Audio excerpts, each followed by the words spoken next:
Yeah, first of all, warm welcome to you all to this conference about the evidence basis for treatment with or without the use of medicine. We filled this room, and we had to also rent another room, 𝗀𝗵𝗵𝗃𝗃, in the second floor, and we are video conferencing up to this room. So welcome to everyone up in 𝗀𝗵𝗃𝗃. We are also streaming this live out on the internet, so hello to everybody that's watching us out there in cyberspace. My name is Einar Plyhn. I'm the leader of Stiftelsen Humania, that is arranging this conference together with Fellesaksjonen for medisinfrie behandlingsplasser. Fellesaksjonen, as you know, is a collaboration of 5 user organizations within the field of mental health care. Stiftelsen Humania is a non-profit organization, or ideell allmennyttig stiftelse, as we say in Norwegian. Just a few words before I yield the floor to Halvor Kjølstad, which is going to lead us through tonight's program. There will be 2 short breaks. We're serving some coffee, tea, and ice water down here.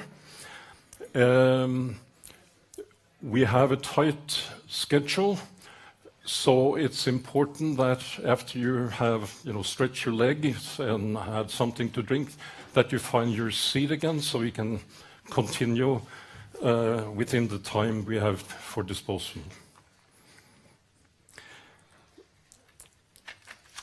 Finally, before I give the words to Halvor, I just want to announce the next conference, which will be alternative to psychiatric's disease model and diagnosis for understanding suicide. And we have been so lucky to get the keynote speaker, Davis Jobs, which is one of the leading scholars within the field of sociology. And this is an arrangement together with 𝗀𝗵𝗵𝗃𝗃𝗃𝗃 and Høgskolen i Oslo og Akershus. It's now my pleasure to introduce Halvor Kjølstad, who will chair tonight's event. Halvor is a psychologist and a member of Stiftelsen Humania's board. Halvor, the floor is yours.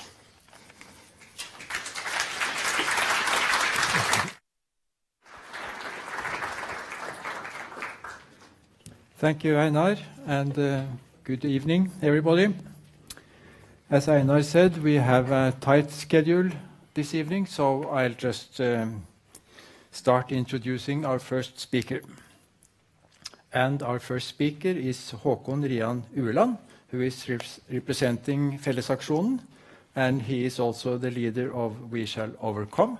And in his daily life, he works with minor single asylum seekers in Rakkestad. So, welcome, it's yours.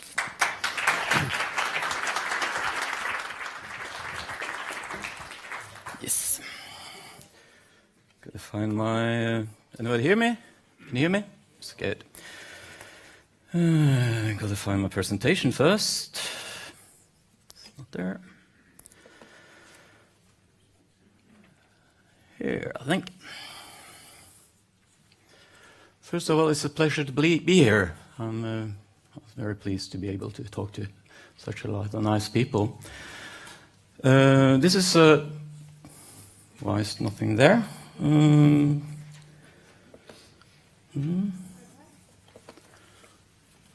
There. You heard all that already. I'm going to talk first about the process from the health minister first asked for medicine-free, drug-free treatment to be implemented in the health regions of Norway. He asked twice, nicely. That didn't work. So then he told them, start planning, and you should be ready by 1st of June 2016. And they did start planning, and they did start implementing, and nobody was finished by 1st of June 2016. They asked for help from some of the members' organizations, the user organizations in Norway. And some did a very good job. Up in Tromsø, they did a very good job, and they very solid. And others did a... The important thing was, should patients have the possibility to choose mental health care without medication? We have Ivar Røssberg here, who says no, they shouldn't, because the evidence for this being a good treatment isn't strong enough. He thinks it's a bad idea. I would like to lift the voice of somebody who disagrees, a user. Her name is Eline, and she wrote a blog post 6 days ago about medication-free alternatives. Her blog address is there. I suggest you take a look at it. Perhaps she's sitting next to you. I know I asked for her permission to use her post in my presentation, and she said yes. She said she wanted to ask for permission to leave the hospital. She's in the locked mental ward, and she didn't have a choice going in there, so she wasn't sure if she could get out. She's 25 years old. I put up the Norwegian post here, and I'll read the English, so those of you who wish can stick with the Norwegian. What she writes is, I've lost count of how many times I've been given drugs against my will. I wouldn't wish this for anybody. It has made me lose valuable time of my youth, time I can never regain. I remember thinking that the nurses gave me and other patients drugs to make their job easier. Naturally, it's much more comfortable to work with a gang of zombies than to play cat and mouse all the time. But the thought scared me. Today I know it isn't so. I choose to believe in the good in people. I believe that the nurses had the wish to help, not drug me to remove my personality. That was what I felt happened. I said so, but I wasn't heard. It hurt. More than all the pain of the needles. It hurts even to think about it. Even today, I would rather be psychotic than to use antipsychotics. I've heard others say the same, and there must be a reason for this. Unfortunately, we are many who have been forcefully drugged and been traumatized by this. I'm afraid that experiences such as this can lead people to losing their trust in the people who are actually there to help. I am no way an expert in medicine. I'm no doctor. I'm only a human being. A human being who knows a whole lot about the disadvantages of forced drugging. I stand firm by the conviction that patients should have the liberty to choose not to take drugs as long as it's defendable. Naturally, medicines may be of help to some people, but for people who are as strongly opposed to them as I am, alternative solutions should be found, because help can be found that doesn't feature psychotropic drugs. Bent Høie recently said something about people being different and experiencing treatment in different ways. With medication-free alternatives, patients are taken seriously. Patients are experts in their own health. It makes me happy to hear that other people feel the same. We have to take care of and have our autonomy respected. There are so many patients in psychiatric healthcare who don't want to be treated with drugs. They must be listened to and taken seriously. There are many other ways to give necessary care and treatment. Talking therapy, cognitive therapy, are just a couple of examples. It's time to use some creativity. If one decides to treat patients with psychotropic agents without their consent, several criteria must be fulfilled. These people must have, first of all, a serious mental health issue. Alone, this is not enough. They must pose a danger to their own or other people's lives, or it must be evident that the medication will lessen the chance of the illness becoming worse. I've not been in danger for myself or others. I've been psychotic and I've been scared, very scared. Fear should not be medicated away.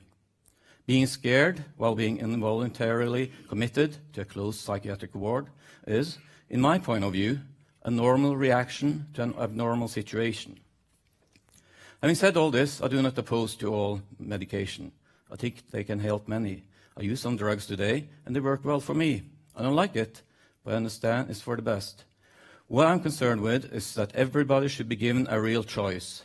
You should be allowed to select not to take drugs if you don't want to, and to choose some other treatment in which you believe. I believe that with people should be respected as human beings and not just seen as another psychotic case. Is that possible? Yes, I definitely think so. If you don't try that, it will be a major mistake. I think that she puts forward in words much better my point. I think this is a very strong way of saying we need alternatives. It's not good enough just to throw some Zyprexa or whatever, antipsychotic medicine or antidepressants or whatever. It's not good enough. You have to talk with people. You have to find out what is your wish, what is your dream, what is your history. Don't ask them what's wrong with you. Ask what happened with you. That's important. Then you can touch people and you can help them find a better life. Thank you.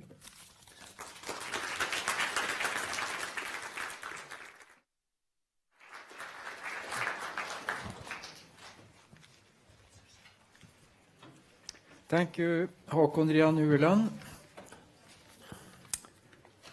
You have really set the scene for an active discussion tonight, I think. And I now have the pleasure of introducing our next speaker, Ivar Røssberg, who is a psychiatrist and a professor at the University of Oslo.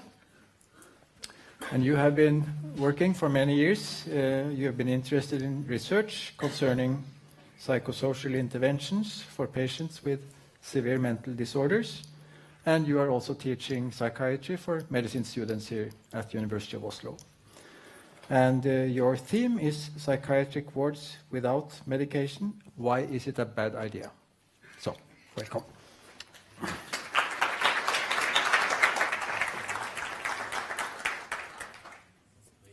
Oh, yeah, you have to.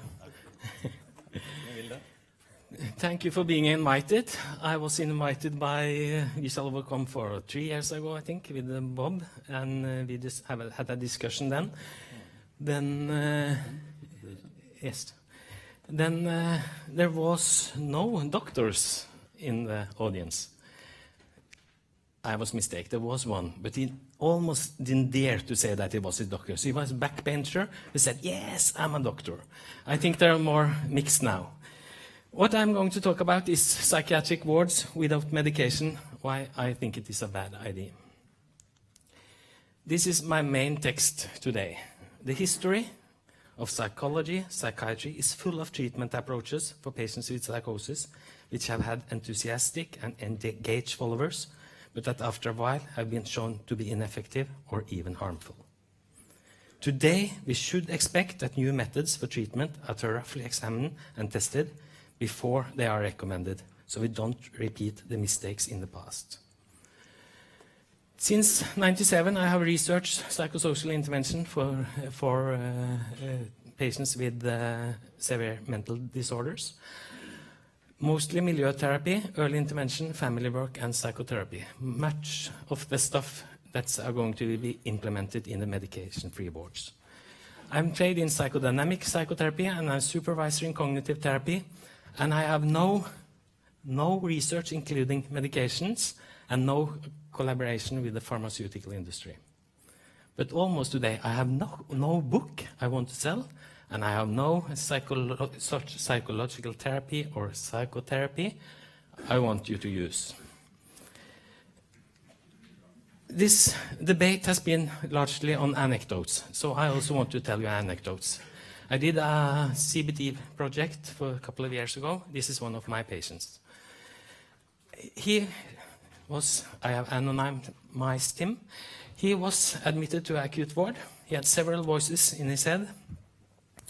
He was living in a Truman world whenever he walked on the train, everyone could read his mind. Everyone. He was anxious, depressed. They started at the acute ward with Abilify, aripiprazole, no effect. A couple of months, they started with olanzapine, Zyprexa. He gained weight, no effect. Lastly, when he came to me, he was on 𝗀𝗵𝗀𝗀𝗃𝗀𝗃, and I started a cognitive behavior therapy. I introduced him to the principles, ABC, case formulation, and tried to build an alliance. And it was difficult. But soon, you see, after week 6, he improved markedly. This is his rating of how well he has been during the last week. So we had tried 3 antipsychotics, and he was starting cognitive psychotherapy. What do you think about it? Excellent psychotherapy. He's improving a lot. I'm a good psychotherapist, or? Yeah, maybe. I think I'm a very good. So there's no problem. Just that I didn't tell you the whole story. Something happened there. He started with clozapine. Is this still me who is a good therapist now, or is it the medication? This is the 4th medication he's using. I met him for a couple of months ago and started talking to him. He's now in full work, and asked him if he would choose medication-free wards when he gained weight during the olanzapine. He said he would be in doubt. I am very doubtful and critical if you have chosen that. I could tell you several such stories. The joint action, or fellesaksjon, I think we can use the fellesaksjon here for medication-free treatment. Who are they? Mental Helse, 𝗀𝗏𝗃𝗀𝗃, Landsforeningen for Pårørende innen psykisk helse, Aurora, and we shall overcome. Who are they? 3 of them are real, purely anti-psychiatric organization. Aurora, we shall overcome, and 𝗀𝗏𝗃𝗀𝗃, I don't think they want psychiatrists. I don't even think they want psychologists. Have they something in common? No, I don't think so. Except for one thing, they don't want antipsychotics. That's the only thing I have found out. What do they want? They want psychiatric ward without medication, the possibility to choose treatment they self believe in and want, no forced medication, a safe place to be, a bed to sleep in, regular meals, people to talk with, and develop a culture of treatment methods without medication. We can go through these points after. What is medication-free treatment? Who is going to be treated in psychiatric wards without medication? Can someone please tell me that soon? Is it bipolar disorder? Is it personality disorders? Is it affective disorders? Is it first episode psychosis? Is it those who don't have effect of antipsychotic? Is it those who has been violated by psychiatric treatment? Who is it who are going to be treated? I think we should have decided that before we start, not afterward. We usually do that when we plan the services. We plan who is this treatment for. What kind of treatment intervention should the ward include? The patient is going to choose whatever they want. As long as it includes no chemicals or surgery, the patient is going to have the possibilities to try the treatment intervention they themselves believe in. The patient must have the abilities to choose the treatment intervention they believe in. A shaman could have an important role. If you believe in healing, you should receive it without discussion. So my definition of medication or drug-free wards is a psychiatric ward for everyone, where the patient should receive everything they want. Hello, we have come further today. Has the fellesaksjon succeeded? Could I have some water? Could you give me that? Thank you.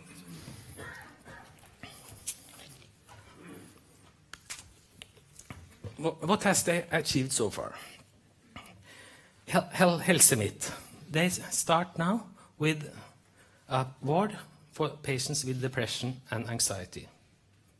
What was that the kind of patients Felix-aksjonen would improve the treatment? No. In the same time, in 𝗀𝗃𝗃𝗃, they are turning down ACT-team, who has several studies have shown that is very effective. Helse Vest is just doing whatever they're doing and always have doing. They are now registering the patients with psychosis who don't get medication. Helse Nord I will come back to, and Helse Sør-Øst has several different implementations. User involvement. Shared decision-making is important and should be obvious in mental health care. I want more power to the patients and more and stronger user involvement, but not at the expense of what promotes mental health. User involvement is essential, especially in designing optimal health services. But, and this is a big but, shared decision-making. We have to inform patients with mental health problems in an objective way about all effective treatments and side effects. We have to clearly describe what is the positive effects and what is the negative effects. I think the patient should have the ability to choose non-documented treatment if they want, even harmful. But that is not the official healthcare system should pay. Is this? I asked the president of the Norwegian Psychological Association, how would you inform a patient with a first episode psychosis about evidence-based treatment? This is a first episode psychosis. He said, I would inform him, her about the serious side effects of medication and the good effects of therapy and let the patient choose. Is that evidence-based? Is it? No. If the president of the Norwegian Psychological Association can say that, what will the patients outside meet? I don't know. Do we really need antipsychotic iron in the health system? Thanks, you, but no. I wrote in Aftenposten 14 Juni, it is not correct, as stated by our health minister, that there are well-documented treatment approaches without the use of medication for patients with psychosis. The head of the INSITA, 𝗀𝗏𝗵𝗆 Recovery Center, was quite annoyed when he was interviewed and confronted with that facts for me, and said, this is not about being for or against medication. The point is how we use the medication. The discussion is about correct use of medication. Hello. Are we going to have some wards with correct use of medication and some ward with incorrect use of medication? No, we are going to have correct use of medication all over mental health system. Optimal treatment of psychosis is often both medication and psychosocial interventions. And think, more psychosocial intervention, more psychotherapy, more family work, more of psychosocial intervention. And then the patient could also be able to functioning with lower doses of antipsychotics. It should never be either or. The patients are not served by choosing side, and we don't need special unit where the purpose is not to give a well-documented treatment. Psychiatric wards without medication are not evidence-based. No guidelines, nationally or internationally, describe medication-free treatment. Resources to plan and organize medication-free wards weakens other treatment interventions. We have to prioritize in the health system. To prevent over-medication, wrong medication, unnecessary use of coercion are an obvious task for the ordinary mental health system. And it undermines guidelines and scientifically founded treatment. Everyone said that it's many people who want medication-free wards. How many wants it? That's also something we should have described before we start this project. What is many? Our health minister said that many wants medication-free wards. How many? I have asked 1 year now. Nobody except one have given me an answer. And that's the leader of the user organization at Oslo University Hospital. And she said less than 2% of the patients. That's the only, I don't know, but come up with a number and we can see. Why do we need guidelines? The national guidelines are rooted in patients' experiences, research, and work together to make the best possible treatment for patients with psychosis. There are many good arguments to treat and understand mental health from different models. We have social learning models, we have biomedical models, we have cognitive models, we have psychodynamic models. Therapists have a tendency to prefer one of these models, and they only use that model. We need guidelines so the patient gets optimal treatment, the best possible treatment, not one of them. They are based on well-documented evidence base and benefit-risk evaluation. They are in compliance with latest research. They are in compliance with the English and the Australian guidelines, emphasizes individual tailored use of medication, emphasizes informed choice and shared decision-makings, low doses and continuously evaluation of treatment needs. Medication-free treatment in Helse Nord.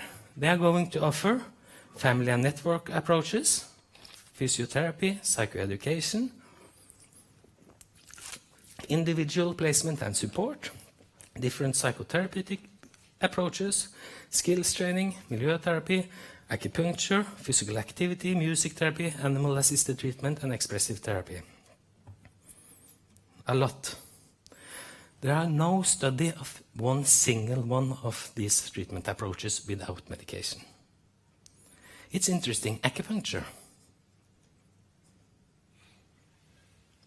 In September, 3 acupuncture from the Norwegian Classical Acupuncture Association wrote in Aftenposten, we acupuncturists can treat mild mental disorder, but we let the psychiatrist and psychologist treat the severe mental disorders. So Helse Nord is now offering an offer who is more alternative than the alternative medicine themselves. And that's thoughtful, I think. Which of these treatment interventions do we know most about? And that's the 3 things I have done much research on. Milieu-therapy, psychotherapy, and family work. Let's take a closer look at them. Inpatients should be met in a normalizing way, like we meet other people. The main aim is to create a friendly atmosphere where it is possible to discuss your problems and participate in meaningful daily activities. Where is that quote from, do you think? It's Fellesaksjonen? No, it's not. This is 200 years old and was the start of moral treatment for 200 years ago. And we have now 200 years of experience for the fact that medication-free wards are not enough for treating psychosis. Therapeutic communities. Moral treatment was in many ways the precursor of therapeutic communities, and many have said that, yes, we are going back to therapeutic communities. They have extensive use of groups, I can't say that again. Hierarchical organization focused on social interaction between the participants. The ward was a social laboratorium for self-development and understanding. Are we going to go back there? No, we are not. The therapeutic community approach is no longer recommended as its lack of structure and high emotional climate is contraindicated for patients with psychosis. I examined 54 Norwegian wards and found that patients with psychosis are less satisfied with their stay if they lack structure and they are high on emotional climate. They shouldn't have that. Okay, what about milieu therapy based on a psychodynamic approach? That has also been suggested. A psychodynamic approach in the milieu is important. Anything else would be an assault. A psychosis is such a strong experience that to approach patients with a cognitive therapeutic or behavior therapeutic intervention is abuse, overgrep. Is it? We have a long tradition for psychodynamic milieu-therapy. Chestnut Lodge is an example.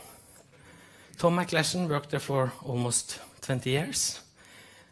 They examined the results and found that patients with psychosis didn't get better. And they talked about the patients. They did many things. An interesting paper is about a treatment who lasted 18 years with a psychodynamic psychotherapy approach. 4 days a week for 18 years, 3 different therapeutes. But no evidence. Since psychodynamic treatment has not been demonstrated to be effective and more effective treatments are available, we propose a moratorium on the use of psychodynamic treatments for schizophrenia. Indeed, if a drug had the efficacy profile of psychoanalysis, it would surely not be prescribed and no one would have the slightest qualm about relegating it to the dustbin of history. I think that's dramatic. But could that happen now with the medication-free ward? We start wards just with psychosocial intervention. The therapist will see that it not works so good anymore, and we throw it out with the water. They did that with the psychodynamic therapy, I think. Are we repeating the same? Maybe. Need-adapted treatment and open dialogue started about 1960. It's approximately 60 years ago. Why are they still not included in national guidelines? In 2003, 𝗀𝗵𝗻𝗃𝗀𝗃 and Svein Friis summarized the finding. They reviewed every publication from Seikkula's group and found no adequate reason for his allegation, påstand. In his publication, we found mostly detailed description of the meaning of the open dialogue concept and single case description. A lot of what is described is not at all justified. If we are going to recommend this intervention, we need a much more adequately performed study with much better quality than what we have found. And then we go 10 years to 2012. Then it came a review published in a journal I don't know, I never heard about.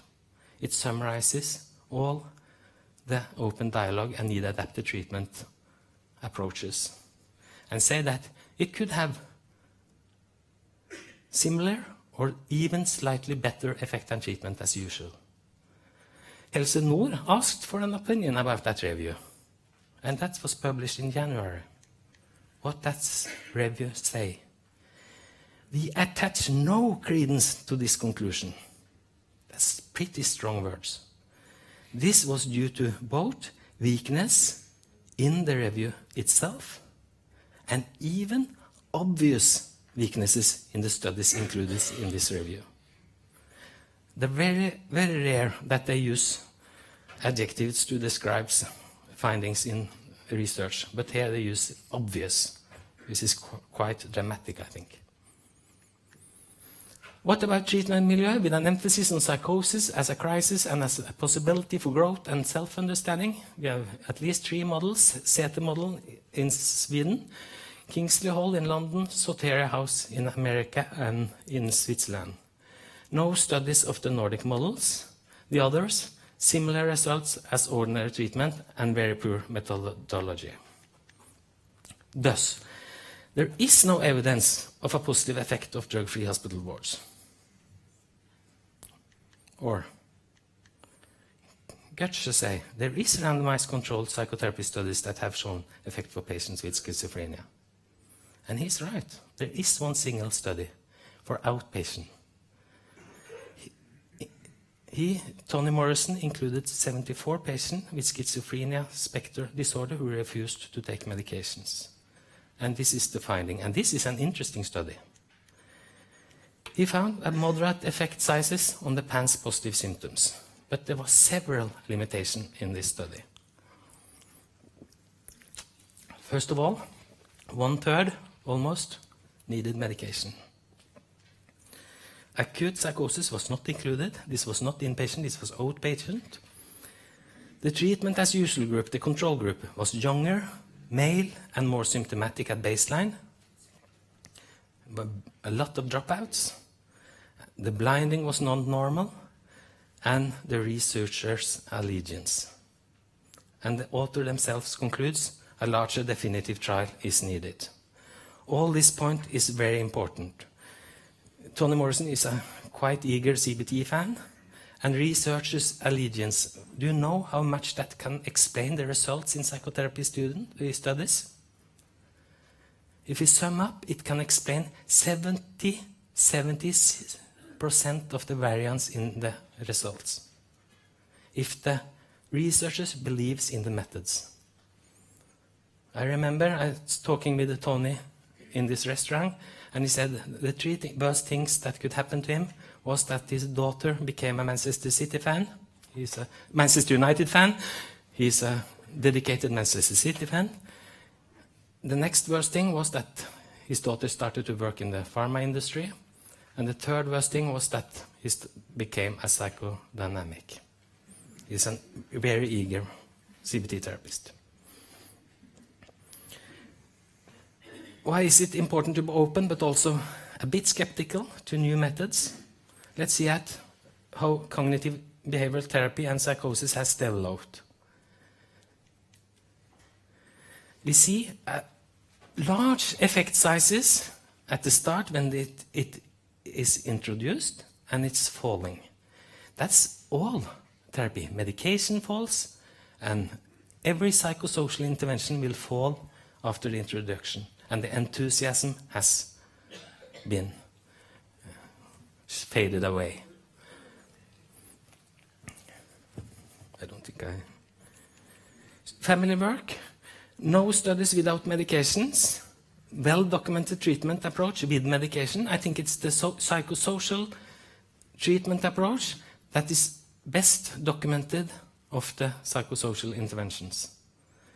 So, what kind of family work are they going to get? In Helse Nord, for example. Are they going to get single family treatment, multi-family treatment? Are they focused on communication skills, and so on? What are they going to get? The next slides, I want to illustrate 2 points. The promotion of psychosocial methods is no better than the medication promote themselves. And it's not good for everyone. As we see, the therapeutic society was bad for the patients with psychosis. It could be that family intervention or psychotherapy intervention could be bad for the patients. This is a 5-year follow-up of patients from the TIPS project. As you can see, those who participated were more psychotic than those who were not offered the treatment or those who refused it. And they spent more time being psychotic than those not offered or refused it. So, how are we going to adjust the family approach for patients without medication? There are no studies of, but what shall we do? The most I wanted to illustrate is that a lot of the psychosocial research with negative results are never published. When did you see a psychotherapy or psychosocial intervention which came out with a different results than the main author? That's the first one came in 2000, and now it's some more. This paper was very difficult to publish. It was rejected in 4 journals. There was a man who had interest in, I got money to implement the methods in a country, and he was the reviewer. But he made a mistake. He sent the same review after we had fixed and adjusted the manuscript for publication, and we could take contact with the the editor and say he obviously don't want this to be published.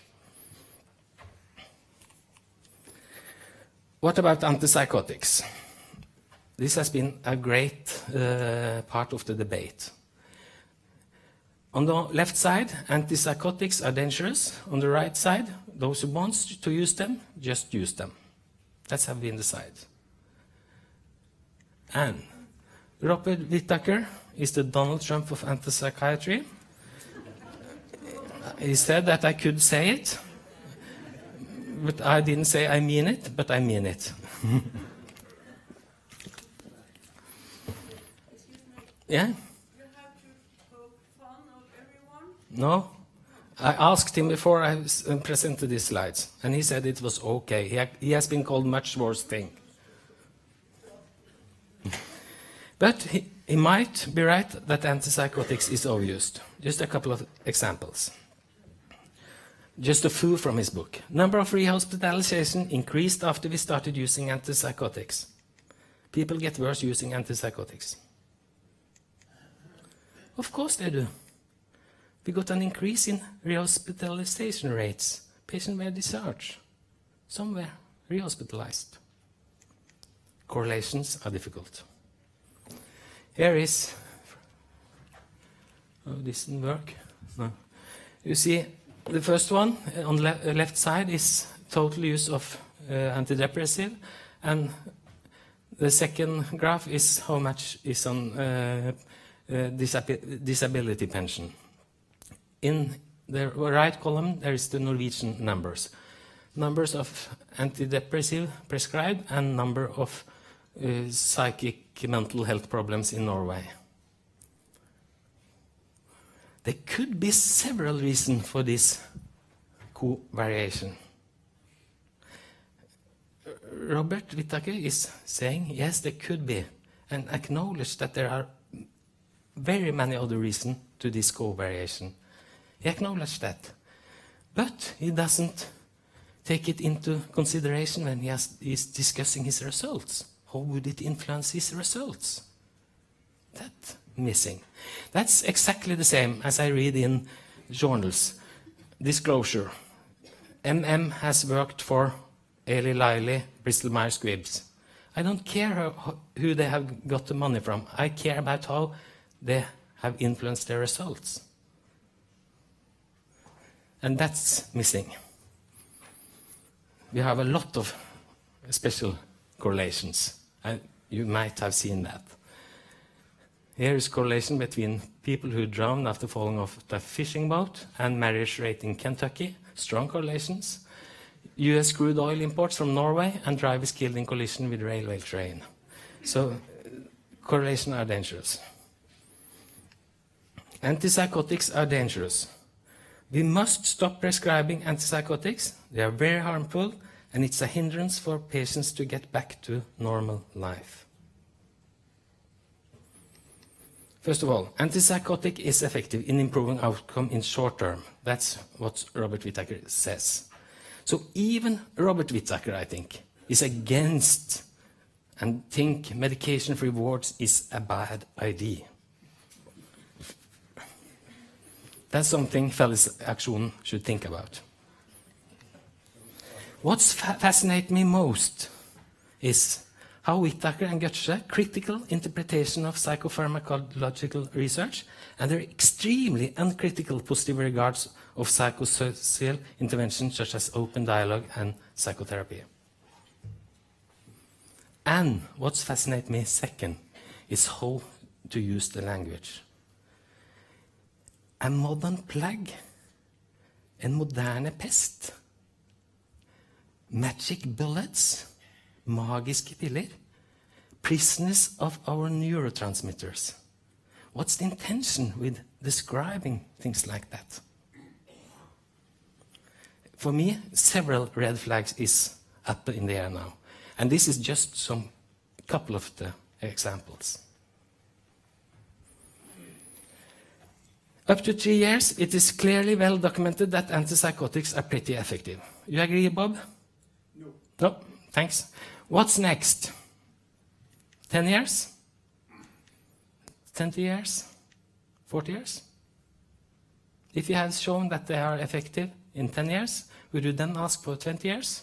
Probably, and then 40 years.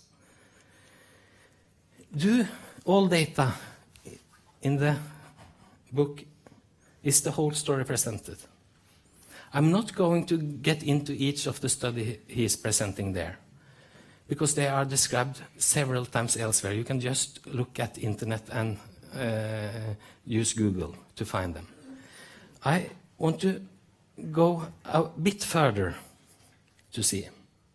Could we look at studies exploring whether those who use antipsychotics live longer than people who don't? Is that a good idea? Yes, I think so. I just searched the Medline this morning and found a lot of interesting studies, which is not mentioned in the book. Shouldn't those be incorporated? Yes, I think so. Actually, one of them were incorporated. This one from 91. Neuroleptics and natural cause of schizophrenia include 22 papers. And some of the papers in the anatomy of an epidemic is included there, but only those who shows negative results. What is that? This is just 4 studies. I could show you a lot more. What does they show?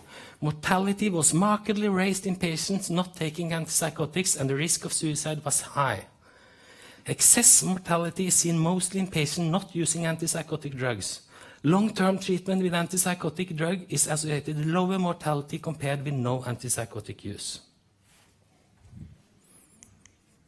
Okay, another thing. Antipsychotic causes psychosis in the long term. Maybe it could increase our knowledge if we looked at the early intervention literature. This is a good idea now. How does this look like? You can see this is what we call in the early intervention literature, duration of untreated psychosis, how long they go without psychosis, start of treatment, and outcome. Several go 2 years without treatment, 1 year, 6 months, 2 years, and so on. Isn't it strange that those who have gone with a psychotic, had psychotic symptoms for 2 years, are more severely ill than those who only got 6 months? Isn't it? Is it? They seem to deteriorate during that, but they doesn't get any antipsychotics. But if the magic bullet is causing the plague, then antipsychotic causes psychosis, then patient with early start should have poor long-term prognosis. Shouldn't it? Do you agree with me? If you take a pill who shows that you get poorer prognosis, then you earlier start with the pill, you worse outcome. Is that clear? Is it right? A pill is not a pill. A pill is not a pill, that's right. But if you use all the antipsychotics and their own, is it right that if antipsychotic medication is causing the plague, the pest, is it right then that if you use them earlier in the treatment methods, they should get worse? That's logical to me. And if that's true, then all the hypotheses in the book is fallen. And we know that early intervention improves outcome. This is from the TIPS project. Those with a duration of untreated psychosis before they got treatment were recovered in 12%. Those with 11 weeks less improved in 31% of the case. So is the magic bullet really causing the plague? No, it's not. It couldn't be. Suicidality is another important aspect that's not covered in the book at all. This also shows the importance of getting early to treatment. Only a difference between 11 weeks shows that those who have been had a duration of untreated psychosis in 16 weeks, contrary to those who had been psychotic for 5 weeks. 10 times more had made suicidal attempt. 10 times more. This is a serious disorder. Have you no ideas what it is like to have schizophrenia? Yes, we have. PubMed search, approximately 123,000 papers. Last 5 years, 5,000 papers. Last year, 1,000 papers. I even can't read them all. We are starting to know something about schizophrenia, vulnerability, risk factors, heredity, and best possible treatment. But we have a long way to go. What's also interesting is what you should imagine of wrong studies statistically. 5% of every published studies should be wrong, and they are. When we are calculating in research, we should be 95% sure that the result is not random. But 5% is random. So if you take the papers the last 5 years, 250 papers should tell you something that's wrong. And that you have to take into account. It's not difficult to write a book or something about those 250 studies. Research, search again. We have all the time going back to the data and see if you have understood it right. If well-conducted studies support new treatment options, we have to implement it. We need constantly to change our views and beliefs of what is best possible treatment and not harmful. Finally, and luckily, it's not just me. Summing it all up, what other psychiatrists think of medication-free wards.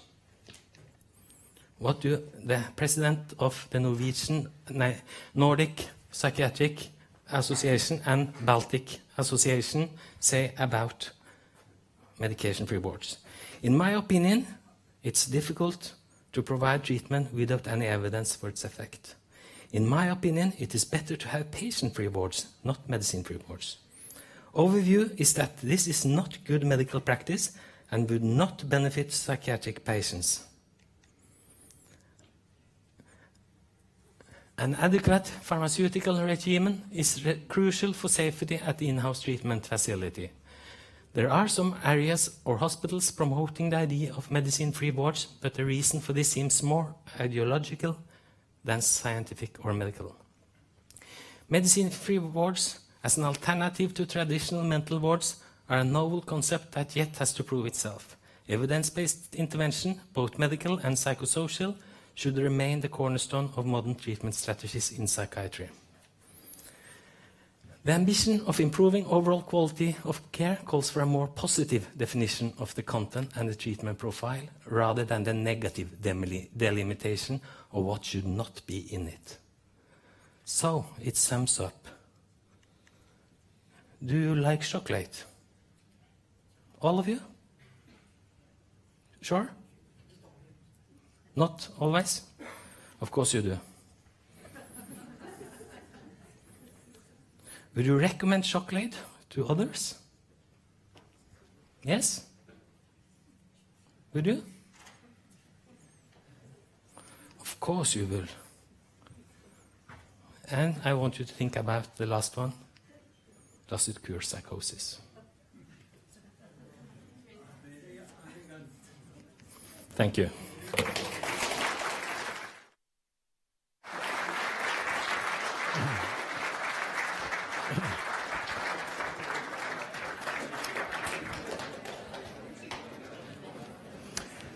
So, thank you, Ivar Røssberg, and I think that following your presentation, we really need a break. So, we will now take a 10-minute break. And when I say 10-minute break, I mean a 10-minute break.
Hallo, hallo.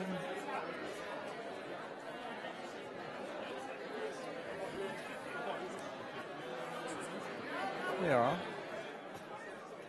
Hallo, hallo, hallo, hallo.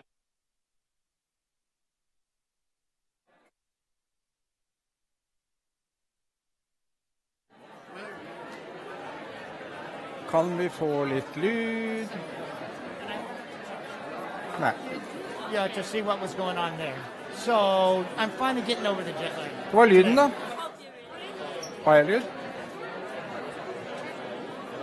Da er det fint om folk inntar plassene.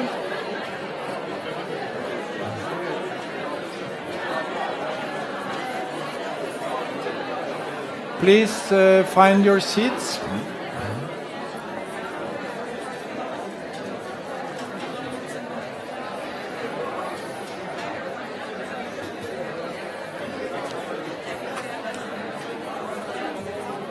Please find your seats and we will proceed in a few seconds.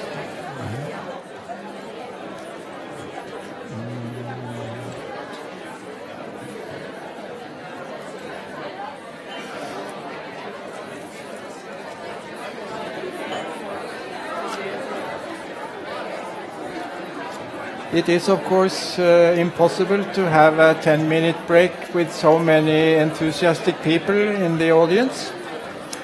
But 15 minutes isn't so bad either. So, as you are now approaching your seats, we can soon proceed. And if in addition to finding your seats, you also stop talking, then we can really go on.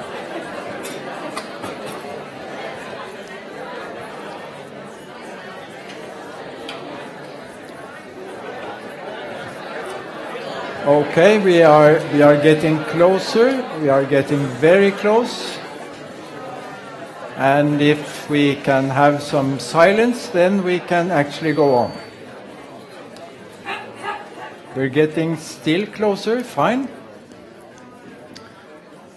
So I now have the pleasure of introducing the next speaker, who has come a long way.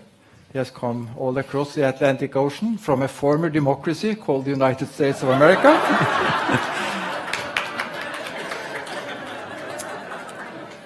And Robert Whittaker, he is a journalist and author, and he has actually won numerous awards as a journalist covering medicine and science. Maybe the most prominent award he got for his book. It has already been some quotes from your book. Your book, Anatomy of an Epidemic, in 2010. It won the award, the Investigative Reporters and Editors Book Award for Best Investigative Journalism. And your theme is Rethinking Antipsychotics, Recovery Rates and Long-Term Outcomes for Unmedicated Patients with Schizophrenia Spectrum Disorders. So, please.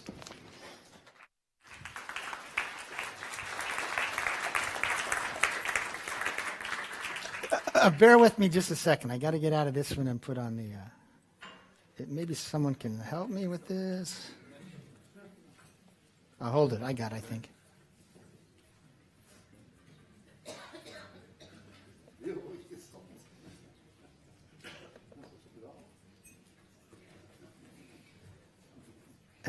How can I make this large? Like this, maybe.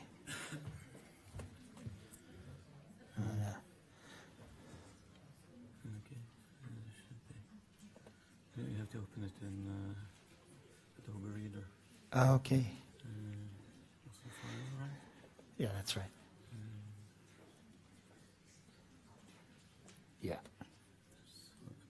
And then the view.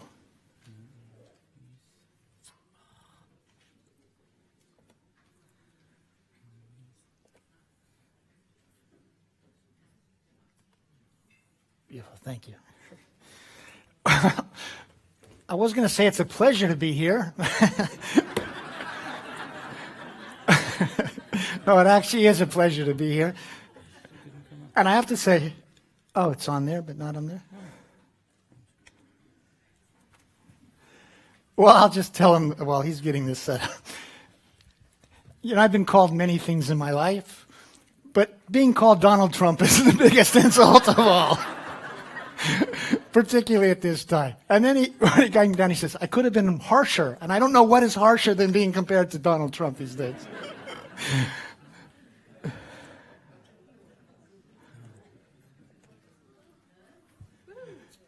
Okay, and then just get rid of this part on the right? Okay, beautiful. Yeah, gotcha. So, listen, there was a lot said in that first 45 minutes. In terms of the presentation of anything in anatomy, it just wasn't accurate. That's all I can say. We can talk about in the panel, et cetera. But here's what I want to do in the next 45 minutes. Learning about this initiative that by the government for, quote, medication-free wards, I understand it was as an alternative really to forced treatment and that sort of thing, which is, of course, becomes a rationale for why you want to offer people choice. I think there's another rationale for this, and maybe medication-free ward is the wrong word here. The question really is, at this time of 2017, does medication, is there evidence showing that it improves even short-term outcomes? But more to the point, how does it affect people's lives over the longer term? Because, of course, initial use often so much leads to use at 5, 10, and 15 years. And so you want to see what history and science can tell us about that very important question about how medications affect people's lives over the long term. And we're going to be talking about antipsychotics. And the reason I wanted to focus, of course, on antipsychotics is when you look at forced treatment, it's usually with antipsychotics. And the other reason is this. If we look at the narrative that drives societal care today, it really forms around antipsychotics more than any other class of drugs. And the conventional narrative goes like this, that prior to the arrival of antipsychotics, people with psychotic disorders were confined to mental hospitals. They didn't get out. And that it was the arrival of antipsychotics that made it possible to start emptying the hospitals and to discharge patients. And the other part of that conventional narrative is that antipsychotics are absolutely essential, at least that's the narrative in the United States, both for short-term and long-term. And really part of the conventional narrative, and you really heard that in the sort of the mocking of me in the beginning, is that anybody who doubts that truth is a flat earther, non-scientific, that sort of thing. And that's the way that people who challenge that conventional narrative are basically dismissed and treated. Now, I want to notice one point. Did you see any evidence point presented in the first 45 minutes that showed antipsychotics improve long-term outcomes? Did you even see evidence that it shows that they really are effective over the short term? Okay, it wasn't an evidence-based presentation. So what I'd like to do here is go over the evidence base that surrounds this question, okay? And here's the questions we want to look at. First of all, we want to, in that conventional narrative, what were the hospital discharge rates? And I have some Norwegian data, in the decade prior to the arrival of the first antipsychotics. So the antipsychotic chlorpromazine is introduced into medicine in 1955, and this is the start of the psychopharmacological era. And in the conventional narrative, this is seen as kicking off a great psychopharmacological revolution, a great advance in care. So we want to see, is that true? Did people prior to the arrival of antipsychotics not get out, first episode psychotic patients, and did the arrival increase the discharge rates? Because if the conventional narrative is true, that's what we should see, okay? And that's the second part. Did these discharge rates notably improve after the arrival of this drug? Which really, and we're talking about first episode patients, so we want to see if the use of these medications were effective in essence over the short term. You see point number 3? This goes to the question, is here we are in 2017, okay? Is there evidence, in fact, that when you use these drugs with first episode psychotics patients, that it improves outcomes at 1 year? Do we have that evidence in the evidence base after 55 years? Now, most people would say it must be there, but we'll look to see if it is indeed there. And then finally, the most important thing is I'm going to go over studies, a number of studies that have been done that have reported on outcomes for non-compliant patients or unmedicated patients versus those who are compliant and medicated patients on a number of domains, okay? And we're just going to present the evidence.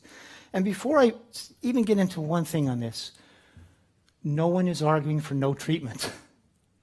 No one is saying let people have psychotic and not have some form of care. So the whole question is what form of care, especially once you start in that first moment, say you have a psychotic episode and enter the system, what sort of care helps put you on the best long-term course? So remember that idea, okay? So in 1956, the National Institute of Mental Health in the United States, which is our agency for researching psychiatric disorders, okay? It's our premier agency. They convened a meeting and they said, how are we going to know if these new drugs are effective? And they said, well, we have to figure out what are the outcomes we are getting today, and then we can see what are the outcomes we're going to start getting in the future. But we need to know what outcomes we're getting today before we can see if this new therapy improves on those outcomes, okay? So just so you know, I didn't cherry pick this data. This was the data presented at that 1956 meeting, and you'll see something surprising. What you find from 1945 to 1955, if you study first episode people diagnosed with schizophrenia at that time, you'll see that 65% would be discharged within 12 to 18 months. You see that in these two studies. And then even more important is what percentage of the patients were living independently outside of the hospital in these first episode cohorts at the end of 3 and 5 years. And you'll see one is 73%, one is 70%. This is before the drug era. Now, what happens even in this data, if you have 100 patients come in, say in 1948, 65 are discharged, what are you left with? You're left with 35 who did not get out, and that becomes part of your chronic population. But you're forgetting about the capacity, so to speak, to recover over time that you saw in these hospital settings. So just my point here is the conventional narrative that remembers that people didn't get well at all before the introduction of antipsychotics is not borne in the data. Now here's your Norwegian data. So this was a study of, I think, all the hospitals. They gathered all the data in the hospitals for patients who were treated in this 4 years for functional psychoses. And then they looked at the status of the patients at the end of December 31st, 1953. Okay, and what do you find? You find that a small percentage died in the hospital, transferred to other cares like to other facilities, still in the hospital, but look at this. So you do have a group that is discharged, and then they get readmitted, they have a relapse. What do you see here? These people were discharged and never came back to the hospital, and you did not have a disability system or a social service system that was providing sort of, financial support. So what you see in your own data for that time is, in fact, people prior to having the antipsychotics, a significant percentage recovering and staying out of the hospital, okay? So now the next question is, chlorpromazine, I think you called it Largactil, right here in Norway, I'm not sure, but the first antipsychotic is chlorpromazine, and we had one study done in the United States at that time to see if this was now going to improve discharge rates.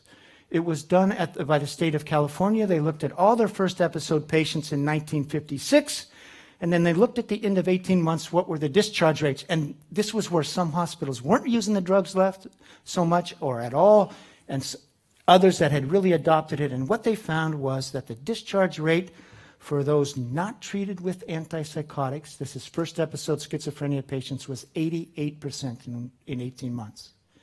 It was actually a little higher than it was for those treated with antipsychotics. So what did the researchers conclude? Just read it. Can you all read this? Is it big enough? I want you to read the researchers' words and not my words, okay? because apparently I'm not a very good with the truth if I'm Donald Trump. But you can see what they say is the untreated patients, untreated, consistently show a somewhat lower retention rate. Now here's your data from Norway. Here was the comparison made of this very question by Norwegian researchers. So they looked and they said, okay, well, here's all the people that were admitted. These are big numbers too. You see the numbers of functional psychosis? I think this is from all your Norwegian hospitals that in the entire country. So what do you see? Discharged and not readmitted, and it's the same time thing. So you have 4 years, and then they're looking at the end of the 5th year. They're basically the same, right?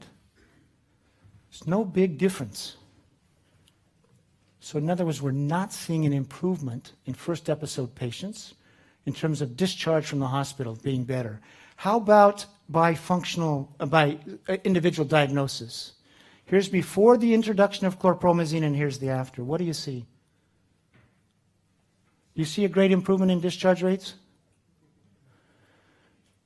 There's two messages here. One, are we really seeing an improvement? But the other is, remember that many people with time that have a psychotic episode and treatment of some sort get better, okay? Now, this is the most, I was asked, do I believe that antipsychotics have been shown to be effective over the short term?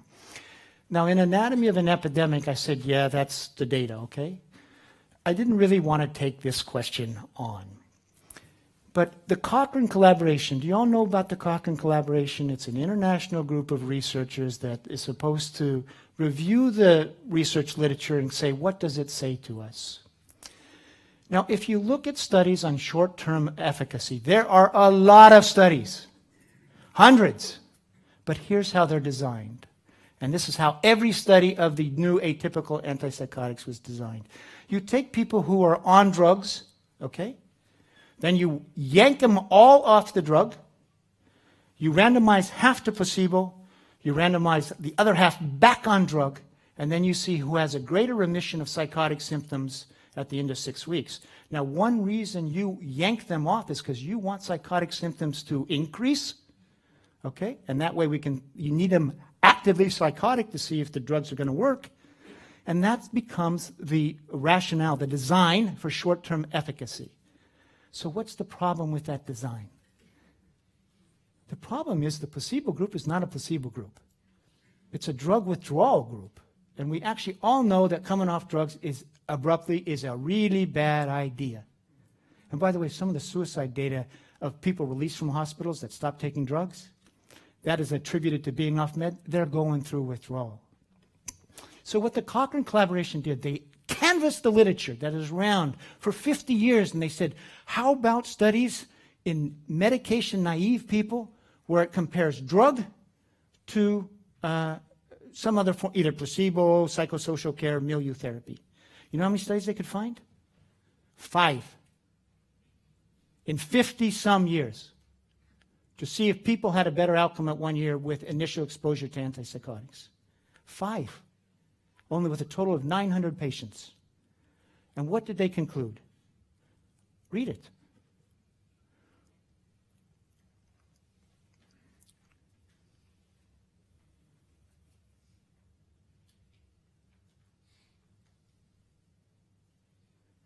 So, this is not me. What they are saying, the Cochrane collaboration, this international group of researchers saying it is 2000, I think this was 11, we don't have evidence that in fact these drugs in a medication-naive group improve outcomes at 1 year. We do not have that evidence. Next. So now really I'm going to start getting just into the long-term outcome data in the time I have. One of the one main retrospective study we have that was funded by the NIMH was done by a man named Samuel Bachoven.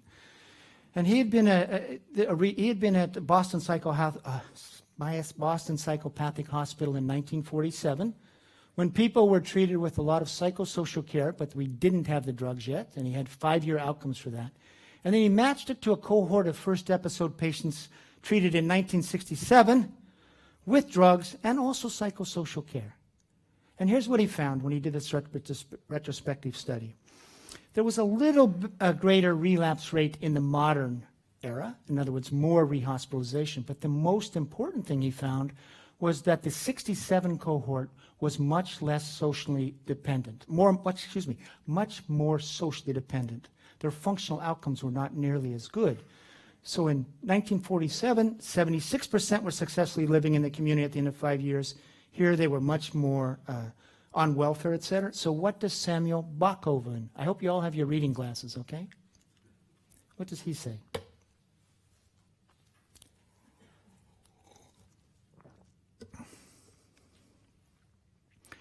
And focus on rather unexpectedly. He's not expecting this outcome.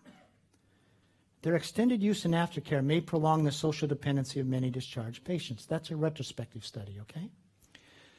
Now we want to see other studies in the modern era, and I'm going to try to find basically every study I can that compares longer-term outcomes for medicated and unmedicated patients, okay? And the unmedicated patients in generally are going to be people who took themselves off, not in every case. Now, this is one of the 5 studies that was identified by the Cochrane collaboration as providing a comparison for medication-naive people, first episode people who were either treated conventionally or without drug. So the way the study was designed, people came into the hospital, first episode, and they either were put on antipsychotic or they were just not put on antipsychotic, okay? Then they're discharged, and he follows them for 3 years. And here's what this means. You see where it says, and it's randomized, okay? This is a randomized study. So people get randomized either to treatment or no drug treatment. No meds means no meds during the hospital care. Off means they stayed off medication in the 3 years after discharge.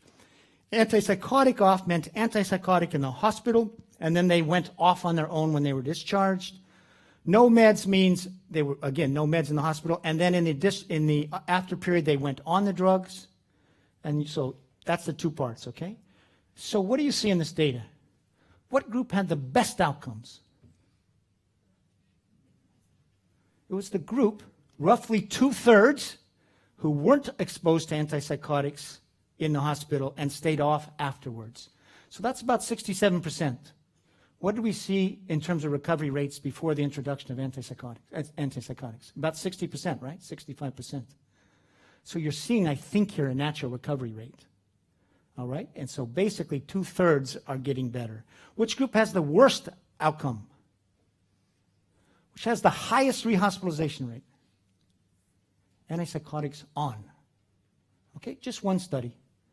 And this was confounded by a higher dropout rate initially in the group in no meds. So there is that confounding factor. What does he conclude, though, about his own study? And again, please read.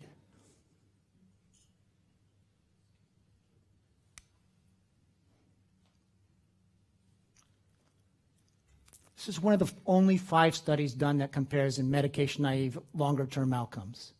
And he says the key here is, if we're interested in long-term improvement, long-term, that may be different than short-term, okay? But that's one of the 5 studies. Next, this was a very famous study. You heard about it a little bit in the beginning.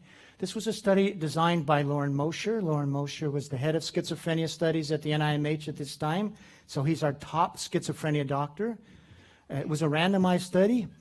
So people come into the hospital. Some of them arrive with handcuffs and all, and then they're going to be randomized either to treatment as usual in the hospital with drugs, or they're going to be randomized to a house, which is staffed by ordinary people, non-professionals actually.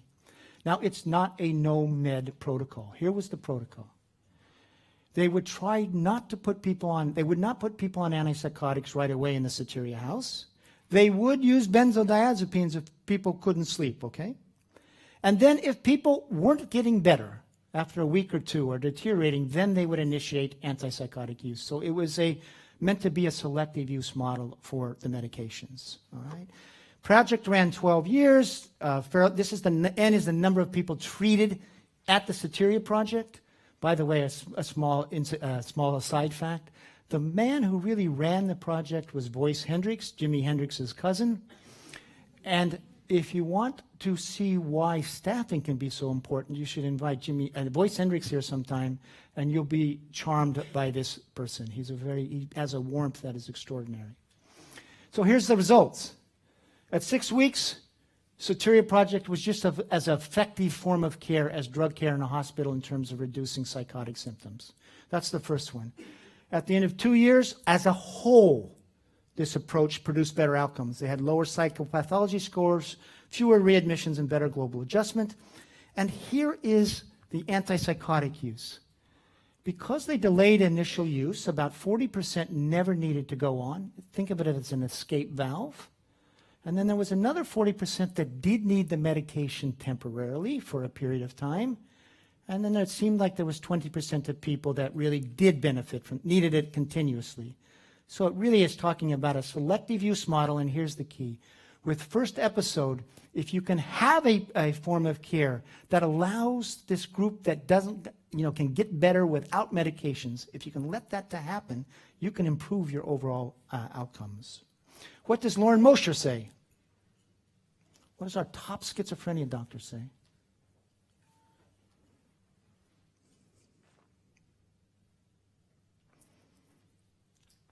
So you can read it. I don't know if he was an early Donald Trump or what, but you can read it. It's his own conclusion. And he says we need to re-examine this. Real quickly, then we have cross-cultural studies. These were studies done by the World Health Organization in the 1970s and 1980s. These studies were done like this. They compared outcomes in 3, quote, developing countries, India, Colombia, and Nigeria, with outcomes in the US and other rich countries. There was at least one Scandinavian country that had a site in this. Diagnosis is being made by Western doctors. And here's what happened. After the first study, which I think was the 5-year studies, they noted that the patients in the poor countries had much better outcomes, a considerably better course. And then they conclude that being in a developed country was a strong predictor of not attaining a complete remission in a rich country. Okay? And that in the poor countries, they had an exceptionally good outcome. And now after that first study, here's what the WHO, World Health Organization investigators hypothesized. Maybe the outcomes are better in the poor countries because they're more medication compliant. They take their antipsychotics regularly. Valid hypothesis, right? If drugs are to be so essential, then compliance should be associated with better outcomes. So they measured medication usage in the second study, and what did they find? They found that in the poor countries, they were using the drugs differently. They were using them acutely, but not chronically. So only 16% of patients were kept on the drugs long term, whereas, of course, that's the standard of care in the rich countries. Now, they go back at 15 to 20 years, and they look up this cohort of patients. And what do they find? The outcome differential holds up general clinical state, symptomatology, disability, and social functioning. And look at this. Remember these data as we go forward. 53% were never psychotic anymore, they're off, and 73% were employed. I'm not going to present this data. There's a new international study funded by Eli Lilly. I think it's 11,000 patients in 37 countries. The point of this study is everybody has to be on medication for 3 years, cross-cultural, and now the outcomes in the poor countries, developing countries, are no longer better than in the rich countries. In fact, they're now a little worse. But it's not that the outcomes in the rich countries have come up, it's that the outcomes in the poor countries, as they've adopted this new model, have come down. This is the best long-term study we have done in the United States. It was done by a psychologist at the University of Illinois College of Medicine, the University of Medicine, and a psychiatrist named Tom Job. His name is Martin Harrow. Here's how the study was designed. He enrolls 200 patients with psychotic diagnoses from 2 area hospitals, one private, one public. That way he gets a diverse group. And everybody will be treated conventionally in the hospital with drugs. They're discharged, and now he's just going to follow them at 2 years, 4.5, 7.5, 10, 15, 20, and 25 years, and look how they're doing. Now, one of the hypotheses was that those who stop taking their medication will be doing terribly. They're going to be homeless. He's going to see that this shows, in fact, it confirms why you need to be on your drugs. At the end of 15 years, he still had 145 of his 200 patients in the study. That is a really low dropout rate for a schizophrenia study in the United States. And you'll see he has 64 schizophrenia patients diagnosed by DSM-3, 81 with milder psychotic disorders. Fortunately, this is a young group. Most are either first or second hospitalization, so he's following them early in the course of the illness. Now, there's data at 20 years, some at 15 years, etc. So, this is in the 64 schizophrenia patients. At the end of 2 years, roughly 25 of the 64 schizophrenia patients had stopped taking their medications against doctor's orders, okay? They basically had left care. And you'll see, they're anxious. They're actually a little bit more anxious than the group on antipsychotics. But what happens between year 2 and 4.5? Do you see what happens? There's a lot of healing going on, recovery going on in the off-antipsychotic group. Their anxiety is abating, whereas it's not in the on group. This is the only place in the literature I know of you really see a time course of healing in basically between 2.5 to 5 years. It gives you a different perspective. How about cognitive function? It's better at every follow-up for the off-med group. This is the psychotic symptoms. So at 10 years, he looks at the people who are at least off antipsychotics at that time versus those who are on. What do you see here? First of all, a lot of people off are not psychotic. But does this show drugs that are working on the psychotic symptoms? The majority are still psychotic, taking the meds. How about recovery rates? Recovery rates he defined you had to be asymptomatic when you came, you couldn't have been in the hospital in the previous year at this moment, and you had to have you had to either be working or in school at least 50% of the time and have relatively good social functioning. You see again at 2 years, there's not much difference. The divergence happens between year 2 and 4.5. And by year 4.5, the recovery rate is 8 times higher for those off medication. And what Harrow found was this. The people who recovered off medication disappeared. The psychiatrist didn't see them. And actually society didn't see them because they got off. He had someone become a lawyer, someone became a professor. Once they recovered, they didn't go around saying, hey, you know what, I used to have schizophrenia. So we don't see this, is what he's saying. Now this is a slide that I did put together from his data because he ends up with 4 groups. And he just talks about, he has a scale called global adjustment. He has schizophrenia on and off, and he has other milder disorders on and off. So the group with milder disorders had a better prognosis at baseline, okay? They weren't as ill, and they should have an expected better outcome. So how did the outcomes match up? Well, the worst was schizophrenia on meds. The next worst was milder disorders on meds. So milder disorders on meds ended up worse than schizophrenia off meds. Now that belies an easy explanation that it was just a difference in initial severity of symptoms because that goes counter to what you would expect.